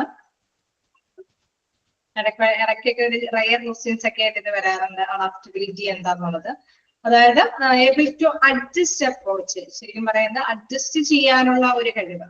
നമുക്കറിയാം റിസപ്ഷനിസ്റ്റിന്റെ മുമ്പിൽ ഡോക്ടേഴ്സിനെ കാണാനായിട്ട് വരുന്ന എല്ലാവരും വ്യത്യസ്ത ഇമോഷനുകൾ അല്ലെ, എല്ലാവരും വ്യത്യസ്ത വികാരങ്ങളോട് കൂടിയായിട്ടായിരിക്കും വരുന്നത്. ചിലപ്പോഴെങ്കിലും ഭയങ്കര ഇച്ചിരി കൂടി ക്രിട്ടിക്കൽ ആയിട്ടുള്ള ഒരു വേദനാജനകമായ കാര്യം മാത്രമല്ല, ചിലപ്പോഴെന്താണ് നമുക്ക് എന്താ പറയാ ഒരു ഡ്രഗ് അഡിക്റ്റ് ഒക്കെ ആയിട്ടുള്ള വ്യക്തികളൊക്കെ വരുമ്പോൾ ഒരു പക്ഷെ ചിലപ്പോ റിസപ്ഷനിസ്റ്റിനെ അഡ്ജസ്റ്റ് ചെയ്യാൻ പറ്റിയെന്ന് വരില്ല അല്ലെ. എങ്കിൽ കൂടി എന്താണ് അവരെ ഹാൻഡിൽ ചെയ്യാൻ വേണ്ടിയിട്ട് ഇവരുടെ കാഴ്ചപ്പാടുകളും മനോഭാവങ്ങളും വ്യത്യസ്തമാണ് എങ്കിൽ അവരോട് അപ്രോച്ച് ചെയ്യാൻ അല്ലെ, അവർക്ക് വേണ്ടിയിട്ട് അഡ്ജസ്റ്റ് ചെയ്യാനുള്ള ഒരു മനോഭാവം കൂടി വെച്ച് പുലർത്താനായിട്ട് ഈ ഒരു റിസപ്ഷനിസ്റ്റ് തയ്യാറാവണം എന്നുള്ളത്. Able to adjust approach to meet changing demands and situations that involves in dealing with the diverse people. Diverse people എന്ന് വെച്ച് കഴിഞ്ഞാൽ വ്യത്യസ്ത ജനങ്ങളാണ് അല്ലെ. ആ വ്യത്യസ്ത ജനങ്ങൾക്ക് അനുസരിച്ചിട്ട് ഒരുപക്ഷെ നമ്മളുടെ അല്ലെ റിസപ്ഷനിസ്റ്റിലെ മനോഭാവങ്ങൾ വരെ ചിലപ്പോൾ മാറ്റിമറിച്ച് അല്ലെ അവരോട് അഡ്ജസ്റ്റ് ചെയ്ത് പെരുമാറേണ്ടതായിട്ട് വരും. അങ്ങനെയുള്ള ഒരു കഴിവും ആർക്കുണ്ടായിരിക്കണം, ഓരോ റിസപ്ഷനിസ്റ്റിനും ഉണ്ടായിരിക്കണം. Adaptability, able to adjust approach. Just one note there, adaptability, able to adjust approach. The next എന്താണ് കോൺഫിഡൻഷ്യാലിറ്റി. നമ്മൾ നേരത്തെ കണ്ടതാണ് അല്ലെ, വിശ്വസ്തത. അതും എന്താണ് ആ ഒരു വിശ്വസ്തത, ഓരോ റിസപ്ഷനിസ്റ്റിനെ വിശ്വസ്തയോട് കൂടിയിട്ട് കണ്ടുകൊണ്ടാണ് അവരുടെ പേഴ്സണൽ ആയിട്ടുള്ള അല്ലെങ്കിൽ ഹിസ്റ്ററി, മെഡിക്കൽ ഹിസ്റ്ററീസ് ഒക്കെ അവർ പങ്കുവെക്കുന്നത്. അത് ആ വിശ്വസ്തയോടുകൂടി പങ്കുവെക്കാനുള്ള ഒരു ഇത് ഉണ്ടായാൽ മാത്രമേ അവർ പങ്കുവെക്കുള്ളൂ അല്ലെ. കുഴപ്പമില്ല എന്താണ് ഭയങ്കര ചില കാര്യങ്ങളൊക്കെ മാറ്റേഴ്സ് ഒക്കെ പറയാൻ മടിക്കുന്ന ചില പേഷ്യൻസ് ഉണ്ടാവും. പക്ഷെ വലിയ കുഴപ്പമില്ല, നമുക്ക് എന്തും തുറന്ന് പറയാനുള്ള ഒരു സ്വാതന്ത്ര്യമുണ്ട് എന്ന് തോന്നിയാൽ തീർച്ചയായിട്ടും അവരത് പറഞ്ഞെന്ന് വരും. അപ്പൊ അതിനുള്ളൊരു ആ ഒരു വിശ്വസ്തത, ഒരു ആത്മവിശ്വാസം വളർത്തി കൊടുക്കാനുള്ള ഒരു കഴിവ് ആർക്കുണ്ടായിരിക്കണം, റിസപ്ഷനിസ്റ്റിന് ഉണ്ടായിരിക്കണം. Able to maintain confidentiality and adhere to ethical standards. Ethical standards എന്ന് വെച്ച് കഴിഞ്ഞാൽ ധാർമ്മിക മൂല്യങ്ങൾ. ആ ധാർമ്മിക മൂല്യങ്ങളെല്ലാം ഉള്ള ഒരു പേഴ്സൺ ആയിരിക്കണം അല്ലെ. ഒരു നമുക്ക് ചെറിയ ഇതിൽ പറയുന്ന മാനുഷിക പരിഗണനയുള്ള ഒരു വ്യക്തി കൂടി ആയിരിക്കണം ആര്, റിസപ്ഷനിസ്റ്റ് അല്ലെ. അവരവരുടെ ഡ്യൂട്ടി മാത്രം നിർവഹിച്ച പോലെ ചിലപ്പോൾ നമുക്കറിയാം റിസപ്ഷനിസ്റ്റിന് മുമ്പിലായിരിക്കും പെട്ടെന്ന് ഒരാൾ കുഴഞ്ഞു വീണെങ്കിൽ റിസപ്ഷനിസ്റ്റ് ഡ്യൂട്ടി ചെയ്തുകൊണ്ടിരിക്കുകയാണോ അല്ല, ഒരു മാനുഷിക ഒരു ധാർമ്മിക കാഴ്ചപ്പാടോട് കൂടിയിട്ട് അവരെ ഹെൽപ്പ് ചെയ്യാനുള്ള ഒരു പ്രത്യേക അല്ലെ, എന്താണ് തന്റെ ഭാഗത്ത് നിന്ന് എന്ത് ചെയ്യാൻ സാധിക്കും അതിനുള്ള ഒരു പ്രത്യേകമായിട്ടുള്ള ധാർമ്മിക ഉത്തരവാദിത്വവും ആർക്കുണ്ട്, റിസപ്ഷനിസ്റ്റിന് ഉണ്ട് എന്നുള്ളതാണ്. Able to maintain confidentiality and adhere to ethical standard. adhere എന്ന് വെച്ച് കഴിഞ്ഞാൽ വഹിച്ചുകൊണ്ട്, അതായത് അവരോടൊപ്പം ഉണ്ടായിരിക്കണം, എത്തിക്കൽ ആയിട്ടുള്ള മൂല്യങ്ങൾ കൂടി ഈ ഒരു റിസപ്ഷനിസ്റ്റിന്റെ ഒപ്പം ഉണ്ടായിരിക്കണം എന്നുള്ളത്. അയച്ചു നോക്കാം, എന്തെങ്കിലും ഡൗട്ട് ഉണ്ടെങ്കിൽ ചോദിക്കാം.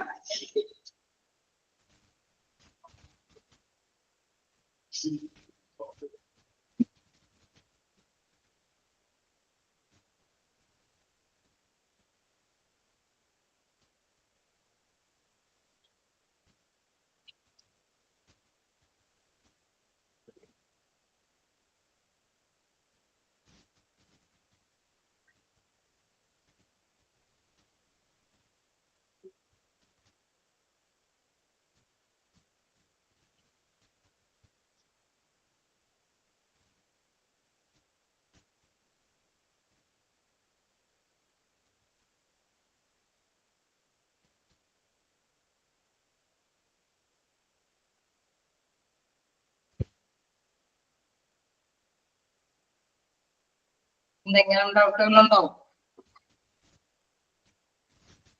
ഉണ്ടോ?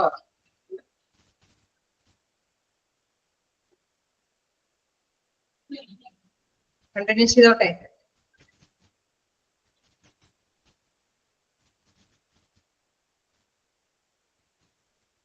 കണ്ടിന്യൂ ചെയ്തോട്ടെ. എന്തെങ്കിലും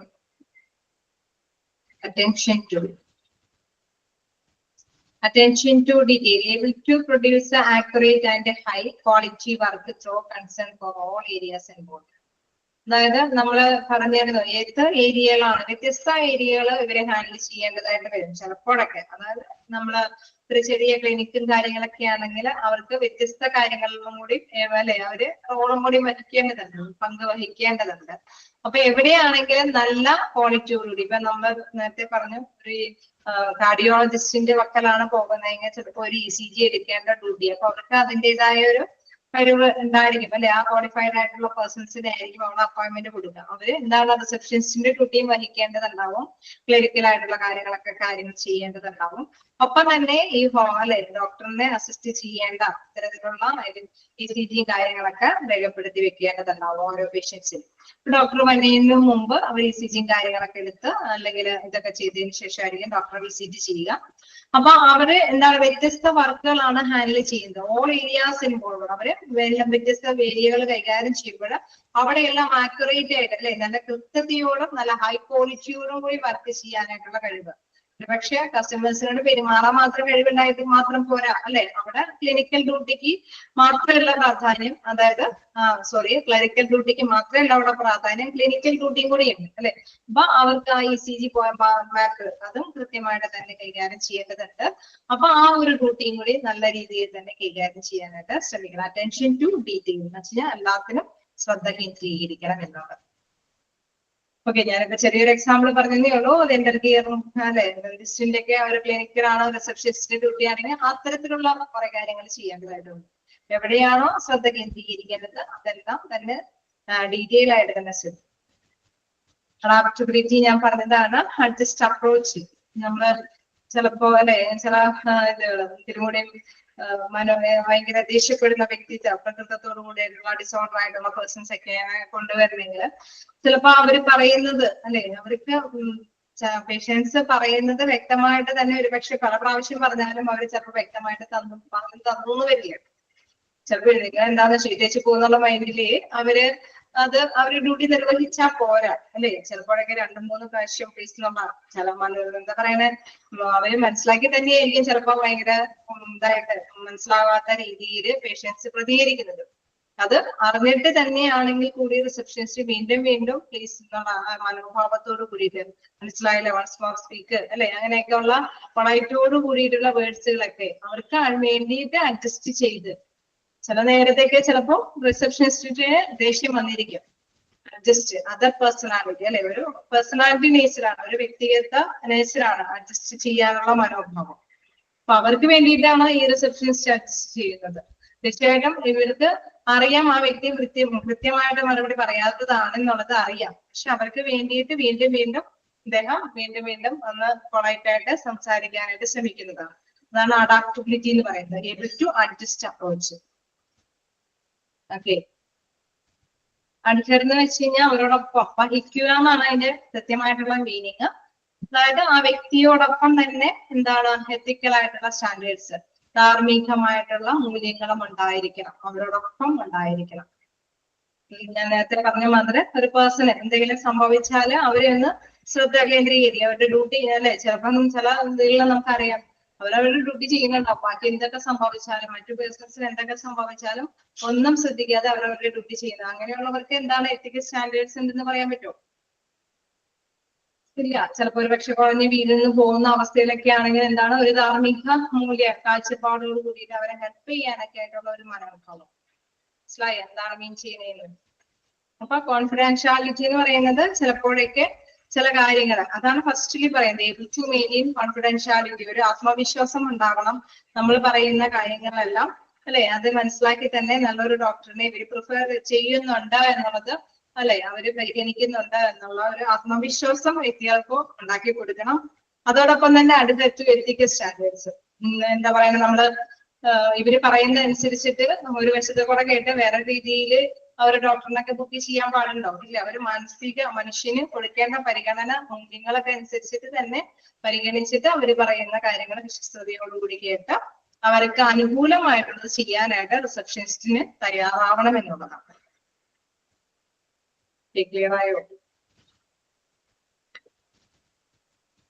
നമ്മളൊരു കാര്യം ഒരാള് എന്തെങ്കിലും ഡിസ്കസ് ചെയ്യുമ്പോഴല്ലേ നമ്മളിൽ നിന്ന് കിട്ടും എന്നുള്ള പ്രതീക്ഷയോട് കൂടിയിട്ടാണ് അല്ലെ, പോസിറ്റീവായിട്ടുള്ള ഒരു കാര്യം കിട്ടും എന്നുള്ള പ്രതീക്ഷയോട് കൂടിയിട്ടാണ് അവരൊക്കെ ഷെയർ ചെയ്യുന്നത്. അപ്പൊ ഷെയർ ചെയ്യുമ്പോൾ അവര് അവരുടെ ധാർമ്മിക മൂല്യങ്ങളൊന്നും ഉൾക്കൊള്ളാതെ അത് വൃത്തിയുടെ ഭാഗമായിട്ട് വെറുതെ കേട്ട് അവർക്കൊന്നും അല്ലെ, ഏതെങ്കിലും ഡോക്ടറിനെ കണ്ടോട്ടെ എന്നുള്ള മനോഭാവത്തോടെ കിട്ടിയ ഡോക്ടറിനൊക്കെ ചീത്ത എഴുതി കൊടുത്തു കഴിഞ്ഞാൽ ശരിയാവോ? ഇല്ല. അവർ കൊടുക്കുന്ന ആ ഒരു കസ്റ്റമർ ആഗ്രഹിക്കുന്ന തരത്തിലുള്ള ആത്മവിശ്വാസത്തോടു കൂടിയിട്ട് ഉള്ള എത്തിക്ക്, ധാർമ്മിക മൂല്യത്തോട് കൂടിയിട്ട് അവരെ ഹെൽപ്പ് ചെയ്യാനായിട്ട് തയ്യാറാവണം. ഓക്കെ,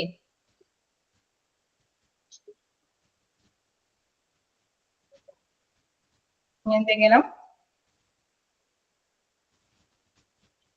നമുക്ക് നെക്സ്റ്റിലേക്ക് പോകാം.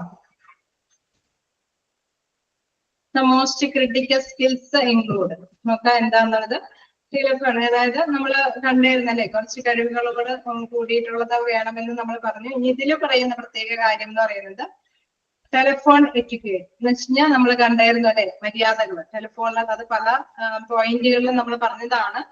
അത് തന്നെയാണ് ഇവിടെ റിപ്പീറ്റ് ചെയ്ത് വന്നിരിക്കുന്നത്. When a patient call in, the way in which the front desk personnel handles the telephone call determines how the facility is perceived. The medical officer receptionist must be a good listener and maintain confidentiality beside having good phone manners. അതായത് ഇതില് സാധാരണയായിട്ട് നല്ല നല്ല ഫെസിലിറ്റീസിന് നമുക്കറിയാം, ഹോസ്പിറ്റലിലെ facilities എന്താണെന്നുള്ളത് ആ ഒരു റിസപ്ഷനിസ്റ്റിന് കൃത്യമായിട്ട് അറിഞ്ഞിരിക്കണം അല്ലെ, എങ്കിൽ മാത്രമാണ് അവർ ചോദിക്കുന്ന ചോദ്യം അനുസരിച്ചിട്ട് അവർക്ക് ആൻസറുകൾ ഏത് വ്യക്തിയാണോ ഏത് കസ്റ്റമർ ആണോ ഫോണിലൂടെ ആണെങ്കിലൊക്കെ ചോദിക്കുന്നത് അനുസരിച്ചിട്ട് കൃത്യമായിട്ട് മറുപടി കൊടുക്കാനായിട്ട് അവർക്ക് സാധിക്കുകയുള്ളൂ അല്ലെ. How the facility is received, അവരെന്താണ് ഉദ്ദേശിക്കുന്നത്, ഏത് ഫെസിലിറ്റി ആണ് അവർ മുൻഗണന കൊടുത്ത് ആഗ്രഹിക്കുന്നത്, അതനുസരിച്ചിട്ട് അവർക്ക് ടെലിഫോണിൽ തന്നെ മറുപടി കൊടുക്കാനായിട്ട് സാധിക്കും.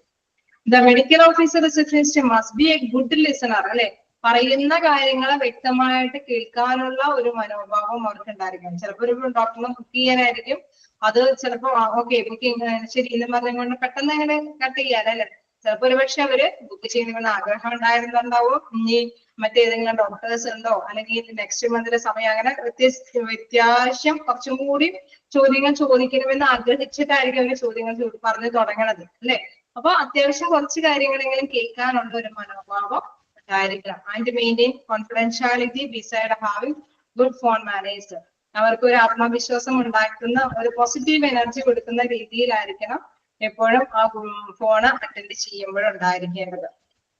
അതില് ഡു നോട്ട്സ് ഉണ്ട്. അതായത് ഡോട്ട്സ് എന്ന് പറയുന്നത് വേണ്ടാത്തതും അരുതാത്തതും ചെയ്യുന്നത് അല്ലെ, വേണ്ടിയതുമായിട്ടുള്ള കാര്യങ്ങൾ എന്താണ്. ഫോൺ അറ്റൻഡ് ചെയ്യുമ്പോൾ സ്മൈൽ ആൻഡ് പ്ലസന്റ് ടോക്ക്, തീർച്ചയായിട്ടും നല്ല മര്യാദ രീതിയിൽ അല്ലെ, നല്ല സ്മൈലോട് ഒരു സന്തോഷത്തോട് കൂടിയിട്ടുള്ള രീതിയിൽ സംസാരിക്കണം.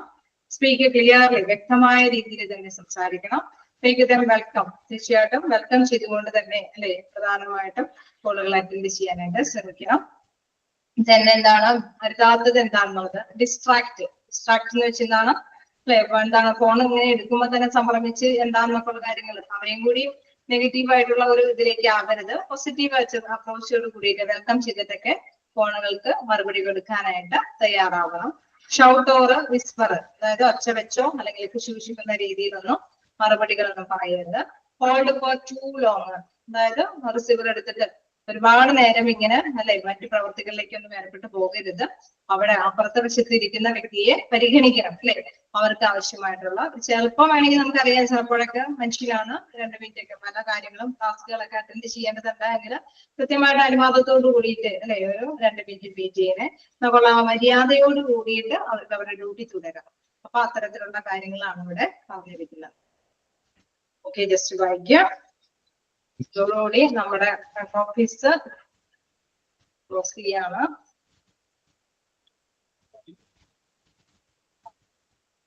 ജസ്റ്റ് വായിക്കാം. രണ്ട്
ഓക്കെ, വായിച്ച് നോക്കിയായിരുന്നോ?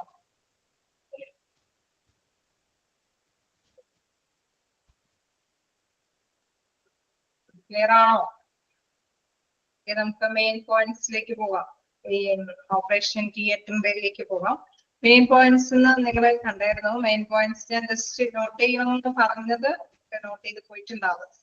തീർച്ചയായിട്ടും നമുക്ക് ചാപ്റ്റേഴ്സ് ഒരുപാടുണ്ട്. അപ്പൊ അതുകൊണ്ട് തന്നെ അടുത്ത ചാപ്റ്ററിലേക്ക് പോകാം. നിങ്ങൾ നോട്ട് ചെയ്തില്ലേ? ഞാൻ നോട്ട് ചെയ്ത് പറയുന്ന പോയിന്റ്സ് ഒക്കെ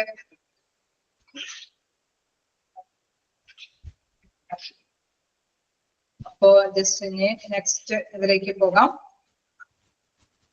ഓപ്പറേഷൻ തിയേറ്റർ കുറച്ച് എടുക്കുള്ളൂ കേട്ടോ, ഒരുപാട് എടുക്കുന്നില്ല.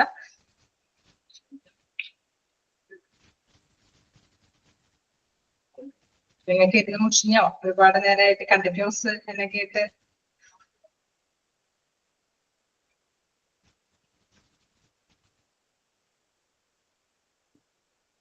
എടുക്കാലോ അല്ലേ? ഓക്കെ അല്ലേ?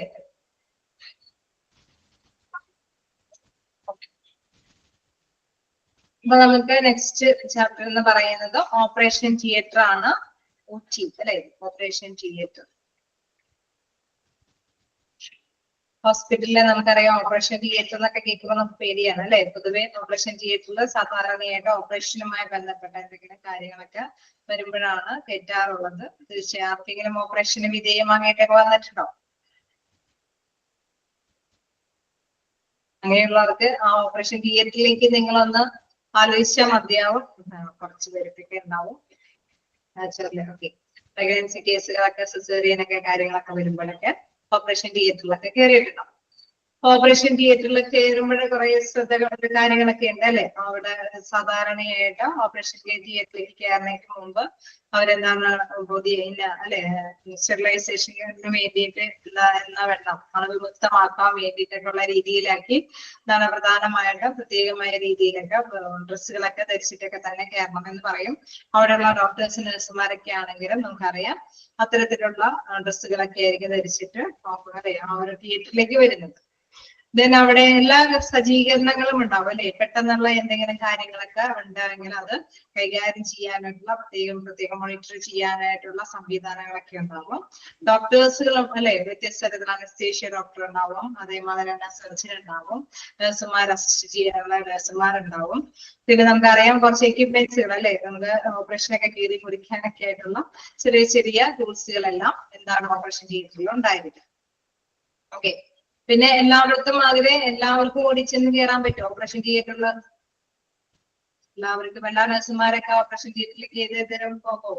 ഇല്ല, അവിടെയൊക്കെ പോകുന്നതിന് കൃത്യമായിട്ടുള്ള ഇല്ല അല്ലെ? പ്രത്യേകമായിട്ടുള്ള ചപ്പലും ഡ്രസ്സുകളും അതൊക്കെ ധരിച്ചിട്ട് മാത്രമേ അവിടേക്ക് കയറി പോകാൻ പാടുള്ളൂ. കാരണം എപ്പോഴും എന്താണ് അണുക്കളൊന്നും ഉണ്ടാവാതിരിക്കാനായിട്ടുള്ള ശ്രദ്ധ അവിടെ കൊടുത്തിരിക്കും. അപ്പൊ ഈ ഓപ്പറേഷൻ തിയേറ്ററിലൊക്കെ പ്രധാനമായിട്ടും അത്തരം കാര്യങ്ങളൊക്കെയാണ്. എന്താണ് ഓപ്പറേഷൻ തിയേറ്റർ എന്ന് പറയുന്നുണ്ട്? അവിടുത്തെ എൻവയൺമെന്റ് അതായത് ആ ഒരു പശ്ചാത്തലം എങ്ങനെയായിരിക്കണമെന്ന്, എക്യുപ്മെന്റുകളൊക്കെ ഉണ്ടായിരിക്കണം എന്നുള്ള കാര്യങ്ങള്, പിന്നെ അവിടെ ഏതെങ്കിലുമൊക്കെ ഡോക്ടേഴ്സുകളൊക്കെ അസിസ്റ്റ് ചെയ്യുന്നുണ്ടെങ്കിൽ അത്തരം കാര്യങ്ങളൊക്കെയാണ് ഇന്നത് ജസ്റ്റ് ഒന്ന് പറഞ്ഞിരിക്കുന്നത്. അപ്പൊ ഫസ്റ്റ് ഇത് നമുക്ക് നോക്കാം. ഫസ്റ്റ് പേജിൽ എന്താണെന്നുള്ളത് നോക്കാം. An operation theater is a place where certain intrusive surgical procedures, which means operations that involve cutting into a working inside a patient's body, take place. അപ്പൊ എന്താണ് നമ്മുടെ ഓപ്പറേഷൻ തിയേറ്റർ എന്ന് പറഞ്ഞു കഴിഞ്ഞാൽ അവിടെ ശരിക്കും പറഞ്ഞു കഴിഞ്ഞാൽ സർജിക്കൽ ആയിട്ടുള്ള ഒരു പ്രൊസീജിയർ അല്ലെ? ഒരു കീറി മുറിക്കുന്ന ഒരു പ്രവർത്തനമാണ് അവിടെ നടക്കുന്നത്. ഇൻട്രൂസീവ് എന്ന് പറഞ്ഞു കഴിഞ്ഞാൽ എന്താണ്? എന്തെങ്കിലും ചെറിയ വസ്തുക്കൾ, അതായത് നമ്മുടെ സിസേഴ്സോ എന്തെങ്കിലുമൊക്കെ പെണ്ണ് പോലെയുള്ള കത്തികളൊക്കെ നുഴഞ്ഞു കയറിയിട്ടാണ് സർജിക്കൽ പ്രൊസീജിയർ. നുഴഞ്ഞു കയറുക എന്നുള്ളതിനെ ഉദ്ദേശിക്കുന്നത് അത് ഉപയോഗിച്ച് അല്ലെ? നമ്മൾ സാധാരണ ശരീരഭാഗത്തിലേക്ക് ആവശ്യമില്ലാതെ തന്നെ ഒന്നും സിസേറിയൻ നടത്തില്ല. എന്തെങ്കിലും പ്രത്യേക സാഹചര്യം കൊണ്ട് മാത്രമാണ് സിസേറിയൻ നടക്കുന്നത്. അപ്പൊ അവിടേക്ക് എന്താണ് ഇത്തരത്തിലുള്ള സർജിക്കൽ പ്രൊസീജിയറിന് വേണ്ടിയിട്ട് എന്തെങ്കിലും എക്യുപ്മെന്റ്സുകൾ വെച്ച് നുഴഞ്ഞു കയറി ഒരു ഭാഗം മുറിച്ച് അല്ലെ സാധാരണയായിട്ട് കട്ട് ചെയ്ത് നീക്കുന്ന ഒരു പ്രവർത്തനമാണ് അല്ലെ. മുറിച്ച് ഓപ്പൺ ചെയ്തിട്ടായിരിക്കും കാര്യങ്ങൾ ചെയ്യുന്നത്. അത് വ്യക്തമായിട്ട് അതേ രീതിയിൽ തന്നെ പറയുന്നത് which means operation that involve cutting into and working inside a patients body take place. എവിടെയാണോ ആ ബോഡിയിലെ പേഷ്യന്റിന്റെ ഏത് ഭാഗമാണ് ആ ഭാഗത്തേക്ക് എന്താണ് പ്രധാനമായിട്ടും കട്ട് ചെയ്യുന്നതാണ് അല്ലെ. അത് ഏത് ഭാഗമാണോ കീറി മുറിക്കേണ്ടത് ആ കീറി മുറിക്കാനായിട്ട് പ്രധാനമായിട്ടും ഉപയോഗിക്കുന്ന പ്ലേസ് ആണ് ഓപ്പറേഷൻ തിയേറ്റർ എന്ന് പറയുന്നത്. ഒരു ബോഡി കൊണ്ട് ചെന്ന് നമുക്കറിയാം അണുക്കളൊക്കെ ഉണ്ടാകാൻ സാധ്യതയുണ്ട് അല്ലെ. കേസ് എന്തെങ്കിലും രോഗാവസ്ഥ മൂലമാണെങ്കിൽ നമുക്കറിയാം പ്രഗ്നൻസി കേസുകളിൽ അങ്ങനെയല്ല അല്ലെ. അത് കുട്ടിയുടെ ബർത്തുമായി ബന്ധപ്പെട്ടാണ്. അല്ലാതെ നമുക്കറിയാം ഓപ്പറേഷൻ ചെയ്ത് നീക്കണം എന്ന് പറയുമ്പോൾ അത് അണുക്കളായിട്ട് അല്ലെ എന്തെങ്കിലും അസുഖങ്ങളായിട്ട് വരുമ്പോഴാണ്. അപ്പൊ ആ ഭാഗം എന്തെങ്കിലും ആ ഒരു അണുക്കൾ നിറഞ്ഞ അല്ലെങ്കിൽ അസുഖം ബാധിച്ച ആ ഭാഗത്തെ കീറി മുറിച്ച് മാറ്റി വേർപെടുത്തി അല്ലെ അവിടെ ക്ലിയർ ഔട്ട് ചെയ്ത് തുന്നി കെട്ടി അവിടെ ഇനിയും വരാതിരിക്കാനുള്ള കാര്യങ്ങളാണ് പ്രധാനമായിട്ട് ചെയ്യുന്നത്. അപ്പൊ അത് തന്നെയാണ് ഇവിടെ പറയുന്നത് operating theatre is A place. അതൊരു പ്ലേസ് ആണ് സർട്ടൻ ഇൻക്ലൂസീവ് സർജിക്കൽ പ്രൊസീജിയർ. അതായത് ഇത്തരത്തിലുള്ള ഓപ്പറേഷനുമായി ബന്ധപ്പെട്ട പ്രവർത്തനങ്ങൾ നടത്തുന്ന സ്ഥലമാണ്. അവിടെ കട്ടിങ്ങും കാര്യങ്ങളൊക്കെയാണ് ബോഡിയുടെ ഏത് ഭാഗമാണോ ആ ഭാഗത്തിന്റെ കട്ടിങ്ങും കാര്യങ്ങളാണ് അവിടെ പ്രധാനമായിട്ടും നടത്തുന്നത്. വീണ്ടും പറയുന്നത് this may contain either minimally invasive procedures such as the keyhole surgery where cameras and laparoscope are inserted through small incisions or open surgery where surgeon makes larger cuts to reach the internal organs. അതായത് നമുക്കറിയാം open surgery ഉണ്ട് ഇപ്പോഴത്തെ കാലത്ത് അല്ലെ. Innovative ആയിട്ട് keyhole സർജറിയും ഉണ്ട് അല്ലെ. Keyhole സർജറിക്ക് എന്താ പ്രത്യേകത? ഓപ്പൺ സർജറിയിൽ നിന്ന് വ്യത്യസ്തമായിട്ട് എന്തെങ്കിലും പ്രത്യേകതയുണ്ടോ? ഓപ്പൺ സർജറിയിൽ നിന്ന് വ്യത്യസ്തമായിട്ട് എന്തെങ്കിലും പ്രത്യേകത? ഈസിലി ആണ്. അതിന് മെയിൻ ആയിട്ട് എന്തായിരിക്കും പ്രത്യേകത? ഓപ്പൺ സർജറിയും കീഹോൾ സർജറിയും തമ്മിൽ എന്താണ് മെയിൻ ആയിട്ടുള്ള ഒരു പ്രത്യേകത? ഓപ്പൺ എന്ന് പറയുമ്പോൾ എന്താണ്? വലിയൊരു മുറിവാണ് അല്ലെ. ഓപ്പൺ ആയിട്ട് അല്ലെ ഏത് ഭാഗമാണ് അത് മൊത്തത്തിൽ മുറിക്കുക. കീഹോൾ സർജറി എന്ന് പറയുമ്പോൾ എന്താണ്? ചെറിയ മുറിവുകൾ ചെറിയ സുഷിരങ്ങൾ ഉണ്ടാക്കിയിട്ടാണ് ഏത് ഭാഗമാണ് ആ ഭാഗത്തേക്കുള്ള സംഭവങ്ങളൊക്കെ കട്ട് ചെയ്ത് നീക്കുകയും എന്തെങ്കിലും കാര്യങ്ങളൊക്കെ ചെയ്യുന്നത്. ഓക്കെ, അത് വലുതാക്കിയിട്ട് എന്തെങ്കിലും എയർ ഹോൾസും ഇത് പമ്പ്സ് ഒക്കെ കൊടുത്തിട്ട് അതിന്റെ ഉള്ളിലൂടെ വയറുകളും സംഭവങ്ങളൊക്കെ കൊടുത്തിട്ട് ഏത് ഭാഗത്തോടും കൂടി അത് വലുതാക്കി നമുക്ക് പുറത്തേക്ക് വലിച്ചെടുക്കാൻ പറ്റുമോ ആ രീതിയിൽ തന്നെ വലിച്ചെടുത്തിട്ട് ഒരു ചെറിയ സുഷിരമായിരിക്കും. ആ സുഷിരത്തിന്റെ ഉള്ളിൽ കൂടെ നമുക്കറിയാം കീഹോൾ സർജറിക്ക് ആവശ്യമായിട്ടുള്ള ഇപ്പോഴത്തെ ഇന്നോവേറ്റീവ് ആയിട്ടുള്ള കണ്ടുപിടുത്തമായതുകൊണ്ട് അതിനനുസരിച്ചിട്ട് പമ്പിങ്ങും കാര്യങ്ങളൊക്കെ ചെയ്ത് ആരെങ്കിലും കീഹോൾ സർജറി ചെയ്തവരുണ്ടോ? അവർക്കൊക്കെ ഓപ്പൺ സർജറിയുടെ മുറിവുകൾ ഉണ്ടോ?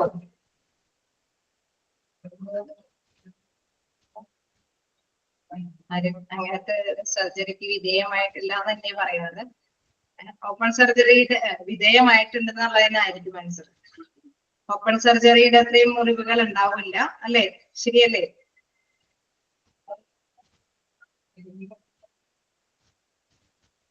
ശരിയല്ലേ? ഒരു അപ്പൊ ഒരു സിസേറിയനൊക്കെ പോലെ അതായത് നമുക്കറിയാം പ്രഗ്നൻസി ടൈമില് സിസേറിയനൊക്കെ നമുക്കറിയാം ഓപ്പൺ സർജറി. ഓക്കെ, മറ്റേ കീഹോൾ സർജറിക്ക് അതിൻ്റെതായിട്ടുള്ള ചെറിയ മുറിവുകളെ ഉണ്ടാവുള്ളൂ. എന്താണ് ഓപ്പൺ സർജറിക്ക് വലിയ മുറിവുകളായിരിക്കും. അതുകൊണ്ട് തന്നെയുള്ള പ്രത്യേകത ഓപ്പൺ സർജറിക്ക് കൂടുതൽ നാള് റെസ്റ്റും കാര്യങ്ങളൊക്കെ ചെയ്യേണ്ടി വരും. കാരണം മുറിവുകൾ കൂടാനായിട്ട് കുറച്ചും കൂടി അധികം സമയം വേണ്ടി വരും അല്ലെ. കീഹോൾ ആവുമ്പോൾ ചെറിയ രീതിയിലുള്ള മുറിവുകളാണ് ഉണ്ടാവുക. അതാണ് പറയുന്നത് എന്താണ് ഇൻട്രസീവ് എന്ന് പറയുന്നതിന്റെ മെയിൻ കാര്യം ചെറിയ ചെറിയ സുഷിരങ്ങൾ അല്ലെ. ആ ഒരു എന്താണ് അവിടെ ഉദ്ദേശിക്കുന്നത്? ചെറിയ മുറിവുകളിലെ ആവശ്യമായിട്ടുള്ളൂ സ്മാൾ ഇൻസിഷൻസ്. അതായത് ഇൻട്രസീവ് എന്നല്ല, സ്മാൾ ഇൻസിഷൻസ്. ഇൻട്രസീവ് നേരത്തെ ഫസ്റ്റ് ഇതിൽ പറഞ്ഞതാണ്. നുഴഞ്ഞു കയറുന്ന കുറച്ച് അല്ലെ സിസേഴ്സ് ഒക്കെ വന്ന് മുറിക്കുന്ന ഭാഗങ്ങളാണ്. ഇവിടെ എന്താണ് പ്രധാനമായിട്ട് പറയുന്നത്? ഇൻസിഷൻസ്, ചെറിയ സ്മോൾ ഇൻസിഷൻസ് എന്ന് വെച്ചാൽ ചെറിയ ചെറിയ മുറിവുകളിലൂടെയുള്ള സർജറികൾ നടത്തുന്ന ഒരു പ്രവർത്തനമാണ് കീഹോൾ സർജറി. അപ്പൊ അതിലെന്താണ് where cameras and laparoscope are inserted through small incisions. ആ ചെറിയ മുറിവുകളിലൂടെ അവരെന്താണ് ചെറിയ ക്യാമറകളെല്ലാം കടത്തി വിട്ടിട്ട് അതിന്റെ മെയിൻ ആയിട്ടുള്ള സംഭവങ്ങൾ ഡോക്ടറിന്റെ പിക്ചറിൽ കൃത്യമായിട്ട് കാണും. ആ പിക്ചർ അനുസരിച്ചിട്ടായിരിക്കും ഡോക്ടേഴ്സ് തീരുമാനിക്കുന്നത് അനുസരിച്ചിട്ട് കാര്യങ്ങളെല്ലാം കട്ട് ചെയ്തിട്ട് അല്ലെ ഏത് ഭാഗമാണ് അതനുസരിച്ചിട്ട് ആ സുഷിരത്തിലൂടെ തന്നെ കാര്യങ്ങളെല്ലാം ചെയ്തിട്ട് ക്ലിയർ ഔട്ട് ചെയ്യുന്ന ഒരു രീതിയാണ് എന്താണ് കീഹോൾ സർജറി എന്ന് പറയുന്നത്. ഓപ്പൺ സർജറി ആവുമ്പോൾ നമുക്കറിയാം വലിയ വീക്ക് ലാർജർ കട്ടാണ് to reach the internal organs അല്ലെ ആ ഉള്ളിലേക്ക് തന്നെ ആന്തരികമായിട്ട് ഇറങ്ങി ചെന്നിട്ടാണ് അത് അത്തരത്തിലുള്ള എന്താണ് ചെയ്യേണ്ടതെന്ന് വെച്ച് കഴിഞ്ഞാൽ കാര്യങ്ങളൊക്കെ ചെയ്യുന്നത്. വീണ്ടും പറയുന്നത് എന്താണ് robot assisted surgery allows surgeons to perform certain procedures. ഇപ്പോഴത്തെ കാലഘട്ടത്തിൽ നമുക്കറിയാം റോബോട്ട് അസിസ്റ്റഡ് സർജറിയും കൂടിയും ഉണ്ട് അല്ലെ. അതും നിങ്ങൾക്ക് അറിയാവുന്നതാണോ? റോബോട്ട് അസിസ്റ്റഡ് സർജറി എന്ന് പറയുമ്പോൾ സാധാരണയായിട്ട് ഡോക്ടേഴ്സിന് അസിസ്റ്റ് ചെയ്യാനായിട്ട് അവര് കൃത്യമായിട്ട് തന്നെ ഏത് ഭാഗത്താണ് എങ്ങനെയാണ് കട്ടിങ്ങും കാര്യങ്ങളെല്ലാം ഡോക്ടേഴ്സ് തന്നെ ചെയ്യും. പക്ഷെ അത് എന്താണെന്നുള്ളതെല്ലാം കൃത്യമായിട്ട് നോട്ടിഫൈ ചെയ്ത് കൊടുക്കുന്നത് റോബോട്ട്സിന്റെ സഹായത്തോട് കൂടിയിട്ടാണ്. അപ്പൊ ആ റോബോട്ട്സുകൾ ഫിലിമിൽ കാണാൻ സാധിക്കുന്നുണ്ട്. അത് തന്നെ അതുകൊണ്ട് നിങ്ങൾക്ക് ഇത് പെട്ടെന്ന് ക്യാച്ച് ചെയ്യാനും എളുപ്പമായിരിക്കും. അപ്പൊ ഫിലിമിലൊക്കെ കൃത്യമായിട്ട് നിങ്ങൾക്ക് ക്യാച്ച് ചെയ്യാനായിട്ട് മനസ്സിലാക്കിയെടുക്കാൻ സാധിക്കും. അതൊക്കെ കൃത്യമായിട്ട് തന്നെ ആ സർജറികളെല്ലാം കൃത്യമായിട്ട് തന്നെ കാണിച്ചു തരും. അപ്പോ ഫിലിമിൽ തന്നെ കാണിച്ചു തരുന്നല്ല, നിങ്ങൾക്ക് നേരത്തെ കൂട്ടി അറിഞ്ഞിട്ടുണ്ടാവും തീർച്ചയായിട്ടും. ആ ഒരു രീതിയിൽ ആ റോബോട്ടിന്റെ അസിസ്റ്റഡുമായിട്ടുള്ള സർജറികളും കൂടി ഉണ്ടായിരുന്നു. അപ്പൊ 2-3 സർജറികൾ നമ്മൾ ജസ്റ്റ് ഒന്ന് മനസ്സിലാക്കുക. എന്താണ്? ഓപ്പൺ സർജറി ഉണ്ട്, കീഹോൾ സർജറി ഉണ്ട്, റോബോട്ട് അസിസ്റ്റഡ് സർജറി ഉണ്ട്. അങ്ങനെ 2-3 സർജറികളുണ്ട്. ഏറ്റവും പ്രധാനമായിട്ട് വലിയൊരു മുറിവ് വരുന്നത് ഓപ്പൺ സർജറിയിലാണ്. മറ്റു രണ്ടിലും എന്താണ് ചെറിയ മുറിവുകളാണ് ഉണ്ടാവാനായിട്ടുള്ള സാധ്യതയുണ്ട്. നമുക്കറിയാം അതിനനുസരിച്ചിട്ട് കോസ്റ്റ്ലി വേരിയേഷൻ ഉണ്ട് അല്ലെ. റോബോട്ട് അസിസ്റ്റഡ് സർജറിയിലൊക്കെ നമുക്കറിയാം നല്ല കോസ്റ്റ്ലി ആയിട്ടുള്ള സർജറി ആണ്. അതൊക്കെ നടത്തി വരുമ്പോഴും ഉണ്ടായി വരുന്നത്. ഇതിലെ പിന്നെയും പറയുന്നത് operation theatre is otherwise known as OR, അതായത് operating rooms. Operating theatre OT എന്നതിനെ നമുക്ക് മറ്റൊരു പേരിൽ അറിയപ്പെടാം OR, അതായത് ഓപ്പറേറ്റിംഗ് റൂംസ്. അതും ജസ്റ്റ് ഒന്ന് നോട്ട് ചെയ്യാം. അപ്പൊ 2-3 സർജറികൾ ഉണ്ട് എന്നുള്ള കാര്യം നോട്ട് ചെയ്യാം. എന്തൊക്കെയാണത്? Open surgery, keyhole surgery, robot assisted surgery. പിന്നെ ഓപ്പറേറ്റിംഗ് റൂമിന്റെ മറ്റൊരു പേരാണ് എന്ത്? Operating rooms. അത് എന്താണ് ഓപ്പറേഷൻ എന്നുള്ള കാര്യം നിങ്ങൾക്ക് എല്ലാവർക്കും അറിയാവുന്നതാണ്. ഓപ്പറേറ്റിംഗ് റൂം എൻവയൺമെന്റ് ആണ്. എന്താണ് ഓപ്പറേറ്റിംഗ് റൂം എൻവയൺമെന്റിന്റെ പ്രാധാന്യം? നമ്മൾ നേരത്തെ പറഞ്ഞല്ലേ, എല്ലാവർക്കും പാസ്റ്റിലേക്കൊന്നും പോകാൻ പറ്റുന്ന ഒരു സ്ഥലമൊന്നല്ല. കാരണം അണുക്കളൊക്കെ ധാരാളം ഉണ്ടാവാനായിട്ടുള്ള സാധ്യതയുണ്ട്.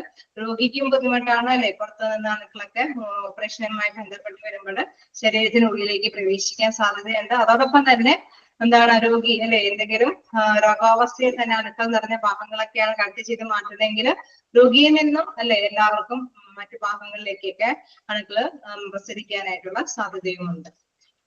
അപ്പൊ എന്താണ് എൻവയൺമെന്റിന്റെ പ്രത്യേകത ഞാൻ പറഞ്ഞു. അപ്പൊ operating rooms are germ free എൻവയൺമെന്റ്സ്.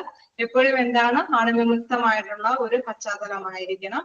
Then all personnel should wear protective clothing named scrubs.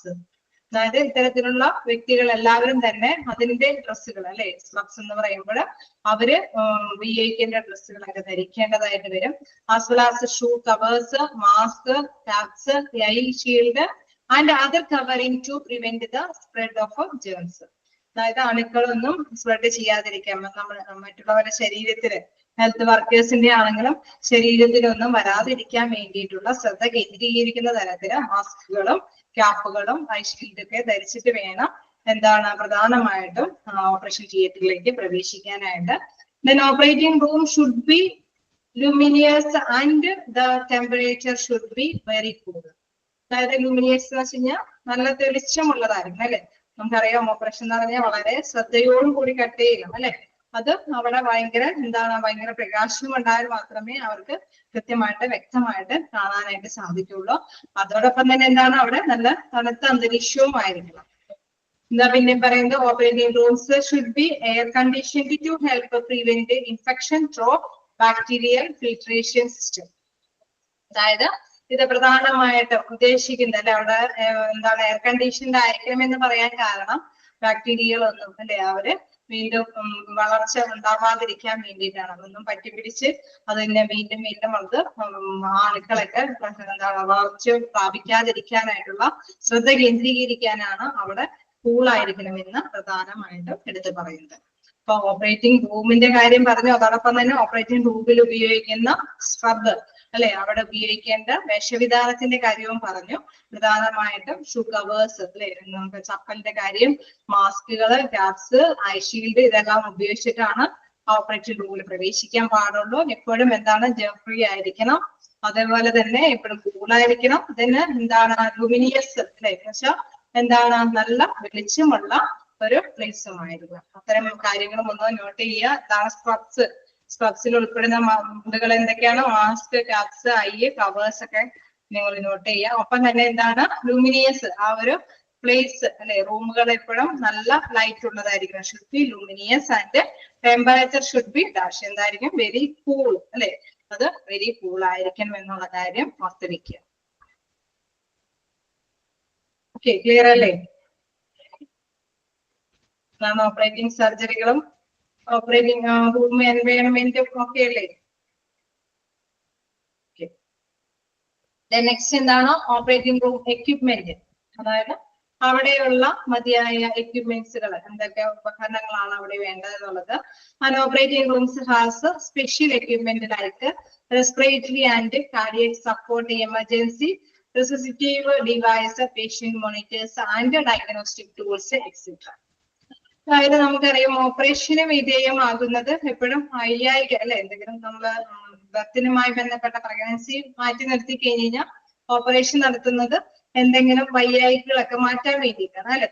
അത് അങ്ങനെ ചെയ്യുമ്പോൾ നമുക്കറിയാം ചിലപ്പോഴൊക്കെ അല്ലെ എന്തെങ്കിലും അങ്ങനെ വയ്യായികൊക്കെ വരുമ്പോൾ ചിലപ്പോഴൊക്കെ എന്തെങ്കിലും ചിലപ്പോൾ ഹേർട്ടുമായി ബന്ധപ്പെട്ടൊക്കെ പ്രഷറിന്റെ വേരിയേഷനോ അതൊക്കെ വരുമ്പോഴൊക്കെ ചിലപ്പോൾ ഹേർട്ടൊക്കെ പെട്ടെന്ന് ഇച്ചിരി കൂടി കൂടുതൽ ഓവർ സ്ട്രെയിൻ ചെയ്ത് കഴിയുമ്പോൾ ടെൻഷനൊക്കെ അടിച്ച് അല്ലെ ഇത്തിരി കൂടി ഇതൊക്കെ കൂടുതൽ ഹേർട്ടിന്റെ ഫംഗ്ഷനൊക്കെ പ്രഷറൊക്കെ കൂടാനൊക്കെ സാധ്യതയുണ്ട്.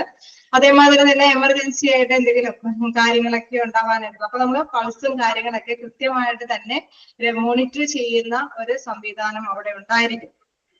അതേമാതിരി തന്നെ എന്താണ് പെട്ടെന്ന് എന്തെങ്കിലും എമർജൻസി നമ്മളിപ്പോ ബ്ലീഡിങ്ങും കാര്യങ്ങളൊക്കെ ഇച്ചിരി കൂടി കൂടുതലാണ് അല്ലെ, പെട്ടെന്ന് ഓപ്പറേറ്റിംഗ് വന്നിട്ട് ബ്ലീഡിംഗ് ഒന്നും കൺട്രോൾ ചെയ്യാൻ പറ്റുന്നില്ല, ഇങ്ങനത്താണ് ഡയതർമി പോലെയുള്ള മെഷീൻസ് ഒക്കെ വേണം.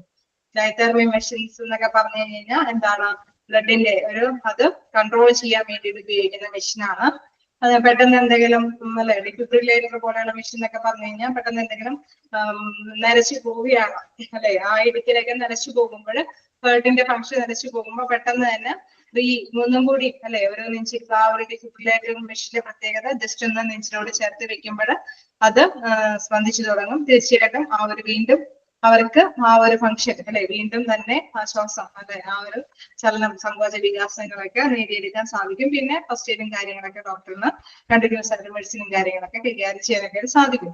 അപ്പൊ ഇതിനൊക്കെ വേണ്ടിയിട്ടുള്ള മോണിറ്ററിംഗ് മെഷീൻസും എന്തെങ്കിലും ഇങ്ങനെയുള്ള പെട്ടെന്നുള്ള സാഹചര്യങ്ങളൊക്കെ ഉണ്ടെങ്കിൽ അത്തരം കാര്യങ്ങളൊക്കെ കൈകാര്യം ചെയ്യാനായിട്ട് ഓക്സിജനൊക്കെ കൊടുക്കേണ്ട സാഹചര്യങ്ങളൊക്കെ ഉണ്ടെങ്കിൽ ഓക്സിജനൊക്കെ കൊടുക്കാനൊക്കെ ആയിട്ടുള്ള നമുക്കറിയാം ഓപ്പറേഷൻ തിയേറ്ററിന് മുമ്പ് മാസ്ക് ഒക്കെ വെച്ചിട്ട് ആയിരിക്കും അല്ലെ വെന്റിലേറ്ററിന്റെ സംവിധാനത്തോടു കൂടിയൊക്കെ ആയിരിക്കും operation റൂമിലേക്കൊക്കെ കയറ്റുന്നത്.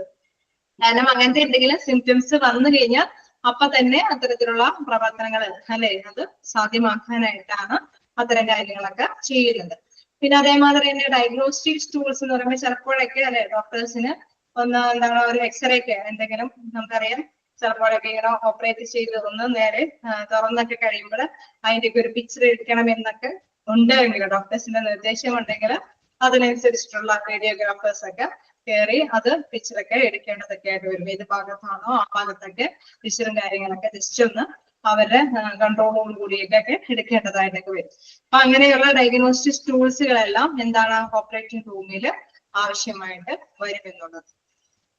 Operating room has special equipments like respiratory എന്ന് പറയുന്നത് ജീവൻ രക്ഷ പെട്ടെന്ന് എന്തെങ്കിലും ഞാൻ നേരത്തെ പറഞ്ഞ മാതിരി ഡിഫിബ്രിലേറ്റർ മെഷീന്റെ ഉപയോഗമാണ് അവിടെ ഉദ്ദേശിക്കുന്നത്. പെട്ടെന്ന് ഡൗൺ ആയി പോകുന്ന ഒരു അവസ്ഥയിലൊക്കെ ഉണ്ടെങ്കിൽ അത് വീണ്ടും തുടിപ്പ് ഉണ്ടാവാൻ വേണ്ടിയിട്ടുള്ളത്. പിന്നെ കാർഡിയാക് സപ്പോർട്ട്, കാർഡിയാക്കുമായി ബന്ധപ്പെട്ട എന്തെങ്കിലും കാര്യങ്ങളൊക്കെ എമർജൻസി ആയിട്ട് അറിയേണ്ടതുണ്ടെങ്കിൽ ECGയും കാര്യങ്ങളൊക്കെ നമുക്കറിയാലോ ടിക് ടിക് ടിക് എന്ന് പറഞ്ഞുകൊണ്ട് അത് മോണിറ്റർ ചെയ്ത് കാണിക്കും. അതിലെന്തെങ്കിലും അപകടങ്ങൾ ഉണ്ടെങ്കിൽ അതനുസരിച്ചിട്ട് പെട്ടെന്ന് ആക്ഷൻസ് ഡോക്ടേഴ്സ് എടുക്കുകയാണ് ചെയ്യുന്നത്. then എന്താണ് പേഷ്യൻസ് മോണിറ്റേഴ്സ് നേരത്തെ മോണിറ്റർ അത് കൃത്യമായിട്ട് കാണിച്ചു തരുന്ന മെഷീൻസ് ആണ്. then എന്താണ് ഡയഗ്നോസ്റ്റിക് ടൂളുകൾ, എന്തെങ്കിലും രോഗനിർണയ ടൂളുകൾ ആവശ്യമുണ്ട് എങ്കിൽ അതനുസരിച്ച് അത്തരത്തിലുള്ള ടൂളുകളും ഓപ്പറേറ്റിംഗ് റൂമിൽ ഉണ്ടായിരിക്കണം. ഓക്കെ ആണോ? ഡീപ്പായിട്ട് നമുക്ക് എന്തെങ്കിലുമൊക്കെ അല്ലെ കുറച്ചും കൂടി കാര്യങ്ങളൊക്കെ ഇതില് വ്യക്തമായിട്ട് പഠിക്കാനുണ്ട്. നമുക്ക് ഇനി നെക്സ്റ്റ് ഇതിലേക്ക് നോക്കാം. Some of the staff who working in operating theatres consist of the following. ഈ ഒരു ഭാഗത്തേക്ക് ചില സ്റ്റാഫുകൾ കൂടി വർക്ക്, നമ്മൾ നേരത്തെ കണ്ടോല്ലേ, സർജൻ ചെയ്യുന്ന ഡോക്ടർ ഉണ്ടാവും, നഴ്സുമാരുണ്ടാവും, അനസ്തീഷ്യ കൊടുക്കുന്ന ഡോക്ടർ ഉണ്ടാവും, മറ്റേതെങ്കിലും ഇപ്പൊ ഡയഗ്നോസ്റ്റിക് ടൂൾസ് എന്നൊക്കെ പറയുമ്പോൾ റേഡിയോഗ്രാഫേഴ്സ് അല്ലെ, എക്സ്റേ ഒക്കെ എടുക്കേണ്ടതുണ്ടെങ്കിൽ റേഡിയോഗ്രാഫേഴ്സ് ഉണ്ടാവും. പിന്നെ മോണിറ്ററിംഗ് സംവിധാനങ്ങളൊക്കെ നോക്കാനായിട്ട് ECG മെഷീനൊക്കെ അല്ലെ, കാർഡിയോഗ്രാഫേഴ്സ് ഒക്കെ മോണിറ്ററിംഗ് സംവിധാനങ്ങൾ ECG മെഷീനൊക്കെ കൈകാര്യം ചെയ്തുകൊണ്ട് അത് എടുക്കാൻ വേണ്ടിയിട്ട് അവരുടേതായിട്ടുള്ള പ്രൊഫഷണൽ ആയിട്ടുള്ള കാർഡിയോഗ്രാഫേഴ്സ് ഒക്കെ ഉണ്ടാവും. അത്തരത്തിലുള്ള വ്യക്തികളും കൂടി എന്താണ് ഓപ്പറേഷൻ തിയേറ്ററിൽ ഉണ്ടാവുന്നതാണ്. അപ്പൊ ആരൊക്കെയാന്നുള്ളത് കൃത്യമായിട്ട് തന്നെ നമുക്ക് പോയിന്റ് ആയിട്ട് നോക്കാം. ഫസ്റ്റ് വൺ പറയുന്നത് surgeons who perform the operation, operation ചെയ്യാനുള്ള സർജൻ ഉണ്ടായിരിക്കണം.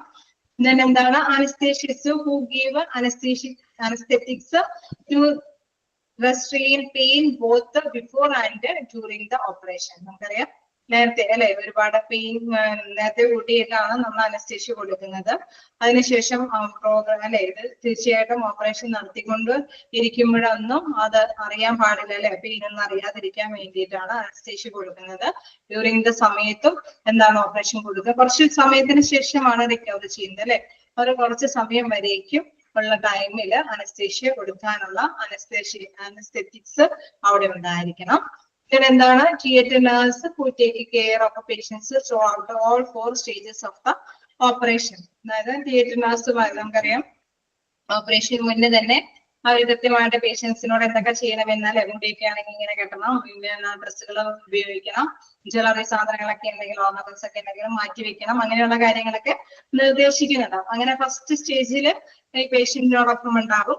പിന്നെ ഓപ്പറേഷൻ ചെയ്തുകൊണ്ടിരിക്കുന്ന സമയത്തുണ്ടാവും അല്ലെ, നഴ്സുമാരുണ്ടാവും. പിന്നെ വീണ്ടും എന്താണ് ഒബ്സർവേഷൻ റൂമിൽ അല്ലെ, ഇവര് ഈ ഓപ്പറേഷൻ ഒക്കെ കഴിഞ്ഞിട്ട് ബോധമൊക്കെ തിരിച്ചു വരുന്നുണ്ടോ, വല്ലയിടത്തും ബ്ലീഡിങ് ഒക്കെ ഉണ്ടോ, അങ്ങനെയൊക്കെയുള്ള കാര്യങ്ങൾ ഒബ്സർവേഷൻ റൂമിൽ കൈകാര്യം ചെയ്യാനായിട്ട് നഴ്സുമാരുണ്ടാവും. വീണ്ടും എന്താണ് ഇവരുടെ ഓപ്പറേഷൻ കാര്യങ്ങളൊക്കെ ഉണ്ട്, റിക്കവറി ഒക്കെ കഴിഞ്ഞ് റൂമിലേക്ക് ട്രാൻസ്ഫർ ചെയ്ത് കഴിഞ്ഞിട്ട് കുറച്ച് ദിവസത്തേക്ക് അല്ലെ 1-2 ദിവസത്തേക്ക് അവിടേക്ക് മാറ്റി അവർ ഓക്കെയാണ് അല്ലെ, അവരുടെ ഫുഡും കാര്യങ്ങളൊക്കെ ഓക്കെ ആണെന്ന് കാണുമ്പോഴാണ് തിരിച്ചെത്തി അല്ലെ പറഞ്ഞേക്കാറ്.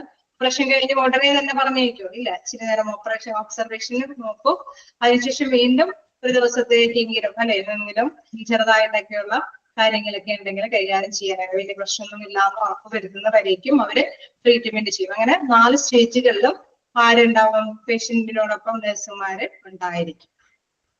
നെക്സ്റ്റ് എന്താണ് theatre support workers who shift patients between the wards and the operating theatre. നമുക്കറിയാം ചിലപ്പോൾ ചില രോഗികളൊക്കെ സ്ട്രക്ചറോട് കൂടി ചിലപ്പോൾ വരേണ്ടതുണ്ടാവും, വീൽ ചെയറോട് കൂടിയിട്ട് കൊണ്ടുവരേണ്ടതുണ്ടാവും. അങ്ങനെ മറ്റേതെങ്കിലും കാര്യത്തിൽ അല്ലെ അസിസ്റ്റ് ചെയ്യാനായിട്ട് വർക്കേഴ്സുകൾ അവിടെ ഉണ്ടായിരിക്കും. Theatre support workers who shift patients between the വാർഡിന്റെ ഇടയ്ക്ക് അല്ലെ, വാർഡിൽ നിന്ന് ഓപ്പറേഷൻ തിയേറ്ററിലേക്ക് കൊണ്ടുപോകണം. ഞാൻ അവിടെ നിന്ന് തിരിച്ച് എന്താണ് ഒബ്സർവേഷൻ റൂമിലേക്കോ അത് കഴിഞ്ഞ് തിരിച്ചും എന്താണ് റൂമിലേക്കൊക്കെ കൊണ്ടുപോകുന്നവരേക്കും അസിസ്റ്റന്റ് പേഴ്സൺസ് ഒക്കെ ഉണ്ടാകും. Cardiographers to monitor the ECG machine. നമ്മൾ നേരത്തെ കണ്ടായിരുന്നു, മോണിറ്റർ ചെയ്യേണ്ടതുണ്ടാവും അല്ലെ, അതിന്റെ ഹെർട്ടിന്റെ ഫംഗ്ഷൻ ഒക്കെ മോണിറ്റർ ചെയ്യാനായിട്ട്. ECG എന്ന് പറയുമ്പോൾ എന്താണ് അറിയാമോ, ECG എന്താന്നുള്ളത് നിങ്ങൾക്ക് ആരെങ്കിലും ഒന്ന് എന്താ പറയാ, എന്താണ് ECGയുടെ ഫുൾ ഫോം എന്നൊക്കെ ഉള്ളത് ചെയ്തു കൊടുക്കാം. ആർക്കെങ്കിലും അപ്പൊ നോട്ട് ചെയ്യാൻ പറ്റുന്നവർക്ക് നോട്ട് ചെയ്യാൻ. നേരത്തെ പറഞ്ഞതാണ് എന്താണ് എക്കോ കാർഡിയോഗ്രാഫ് അല്ലെ, എക്കോ കാർഡിയോഗ്രാഫ് അതാണ് ECG മെഷീൻ. അപ്പൊ അത് മോണിറ്റർ ചെയ്യാനായിട്ട് എന്താണ് കാർഡിയോഗ്രാഫേഴ്സും ഉണ്ടായിരിക്കും. എന്താണ് റേഡിയോഗ്രാഫേഴ്സ് നമ്മൾ ഡോക്ടർ പറയുകയാണോ എക്സ്റേ ഒക്കെ എടുക്കേണ്ട വരും എന്ന് പറയുകയാണെങ്കിൽ റേഡിയോഗ്രാഫേഴ്സും കയറി എക്സ്റേ കാര്യങ്ങളൊക്കെ എടുക്കുന്നുണ്ട്. അതാണ് പറയുന്നത് radiographers to x-ray if they are required. ആവശ്യപ്പെടുന്നത് അനുസരിച്ചിട്ട് ചിലപ്പോൾ എക്സ്റേ ഒക്കെ എടുക്കാനായിട്ട് റേഡിയോഗ്രാഫേഴ്സും കയറാറുണ്ട് അല്ലെ. ഇത്തരം പേഴ്സൺസ് ഒക്കെ ഓപ്പറേഷൻ തിയേറ്ററിൽ ഉണ്ടായിരിക്കും എന്നുള്ളതാണ്. ക്ലിയർ ആയോ? ജസ്റ്റ് വായിച്ചു നോക്കാം.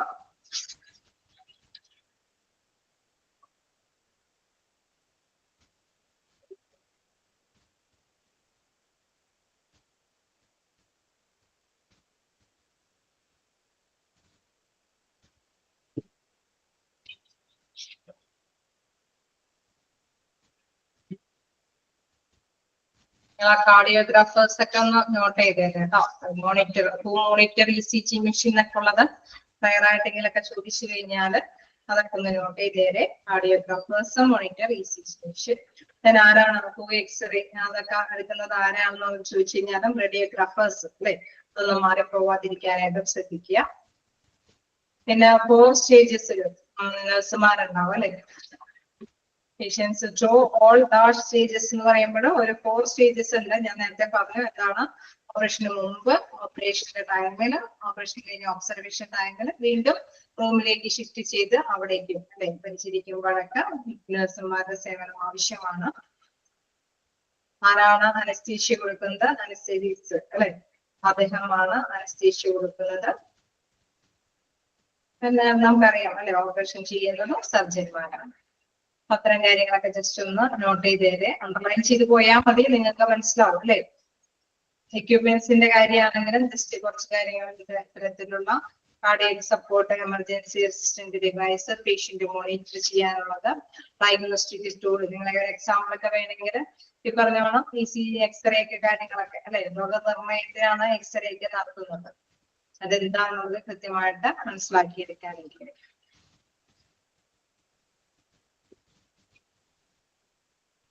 ഇവിടെയാണെങ്കിൽ എന്താണ്, എവിടെ എൻവയൺമെന്റ് എങ്ങനെയായിരിക്കണം അല്ലെ, വെരി കൂൾ ആയിരിക്കണം, ലൂമിനിയസ് ആയിട്ടുള്ള വെളിച്ചം ഉണ്ടായിരിക്കണം, പിന്നെ ജേം ഫ്രീ ആയിരിക്കണം. മാസ്കുകൾ അതെല്ലാം സ്ക്രബ്സ് അതല്ലേ അവരുടെ ഉപയോഗിക്കേണ്ട സ്ക്രബ്സുകളിൽ ഇതെല്ലാം വരും. എന്താണ് shoe covers, mask, carbs, I shield ഇതെല്ലാം ഇടുന്നതാണ്. ഇതിനെ ഞാൻ ആദ്യം തന്നെ പാരഗ്രാഫിൽ ഡിസ്കസ് ചെയ്തതാണ് ഏതൊക്കെ ഭാഗം നോട്ട് ചെയ്യണം എന്നുള്ളത്. ചെയ്യാൻ പറ്റുന്നില്ലേ?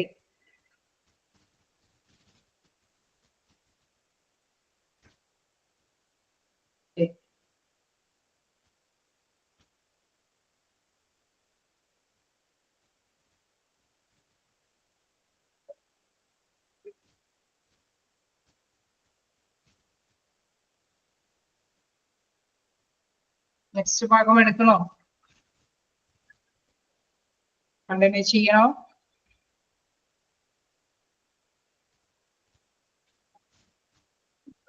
വേണ്ട. എങ്കിൽ നമുക്ക് നെക്സ്റ്റ് ക്ലാസ്സിൽ എടുക്കാം. ഓക്കെ, ഫ്രണ്ട് ഓഫീസ് ഇത്രയധികം ഒബ്ജക്റ്റീവ്സ് തന്നെ കുറച്ച് കൂടുതൽ കേൾക്കാനുണ്ടായിരുന്നു. അതെനിക്ക് തോന്നിയായിരുന്നു. കണ്ടിന്യൂ കേട്ടിരിക്കേണ്ട ഒരു ഭാഗമാണ് അല്ലെ. അപ്പോൾ നമുക്ക് നെക്സ്റ്റ് ക്ലാസ്സിൽ എടുക്കാം. ഓപ്പറേഷൻ തിയേറ്റർ നെക്സ്റ്റ് ക്ലാസ്സിൽ വരുമ്പോൾ കൊണ്ടുവരിക. എന്തെങ്കിലും ഡൗട്ടുകൾ ഉണ്ടോ?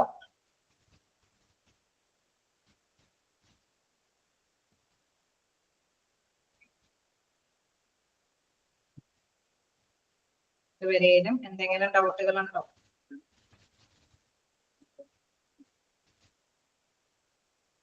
Okay, thank you. നെക്സ്റ്റ് ക്ലാസ്സിൽ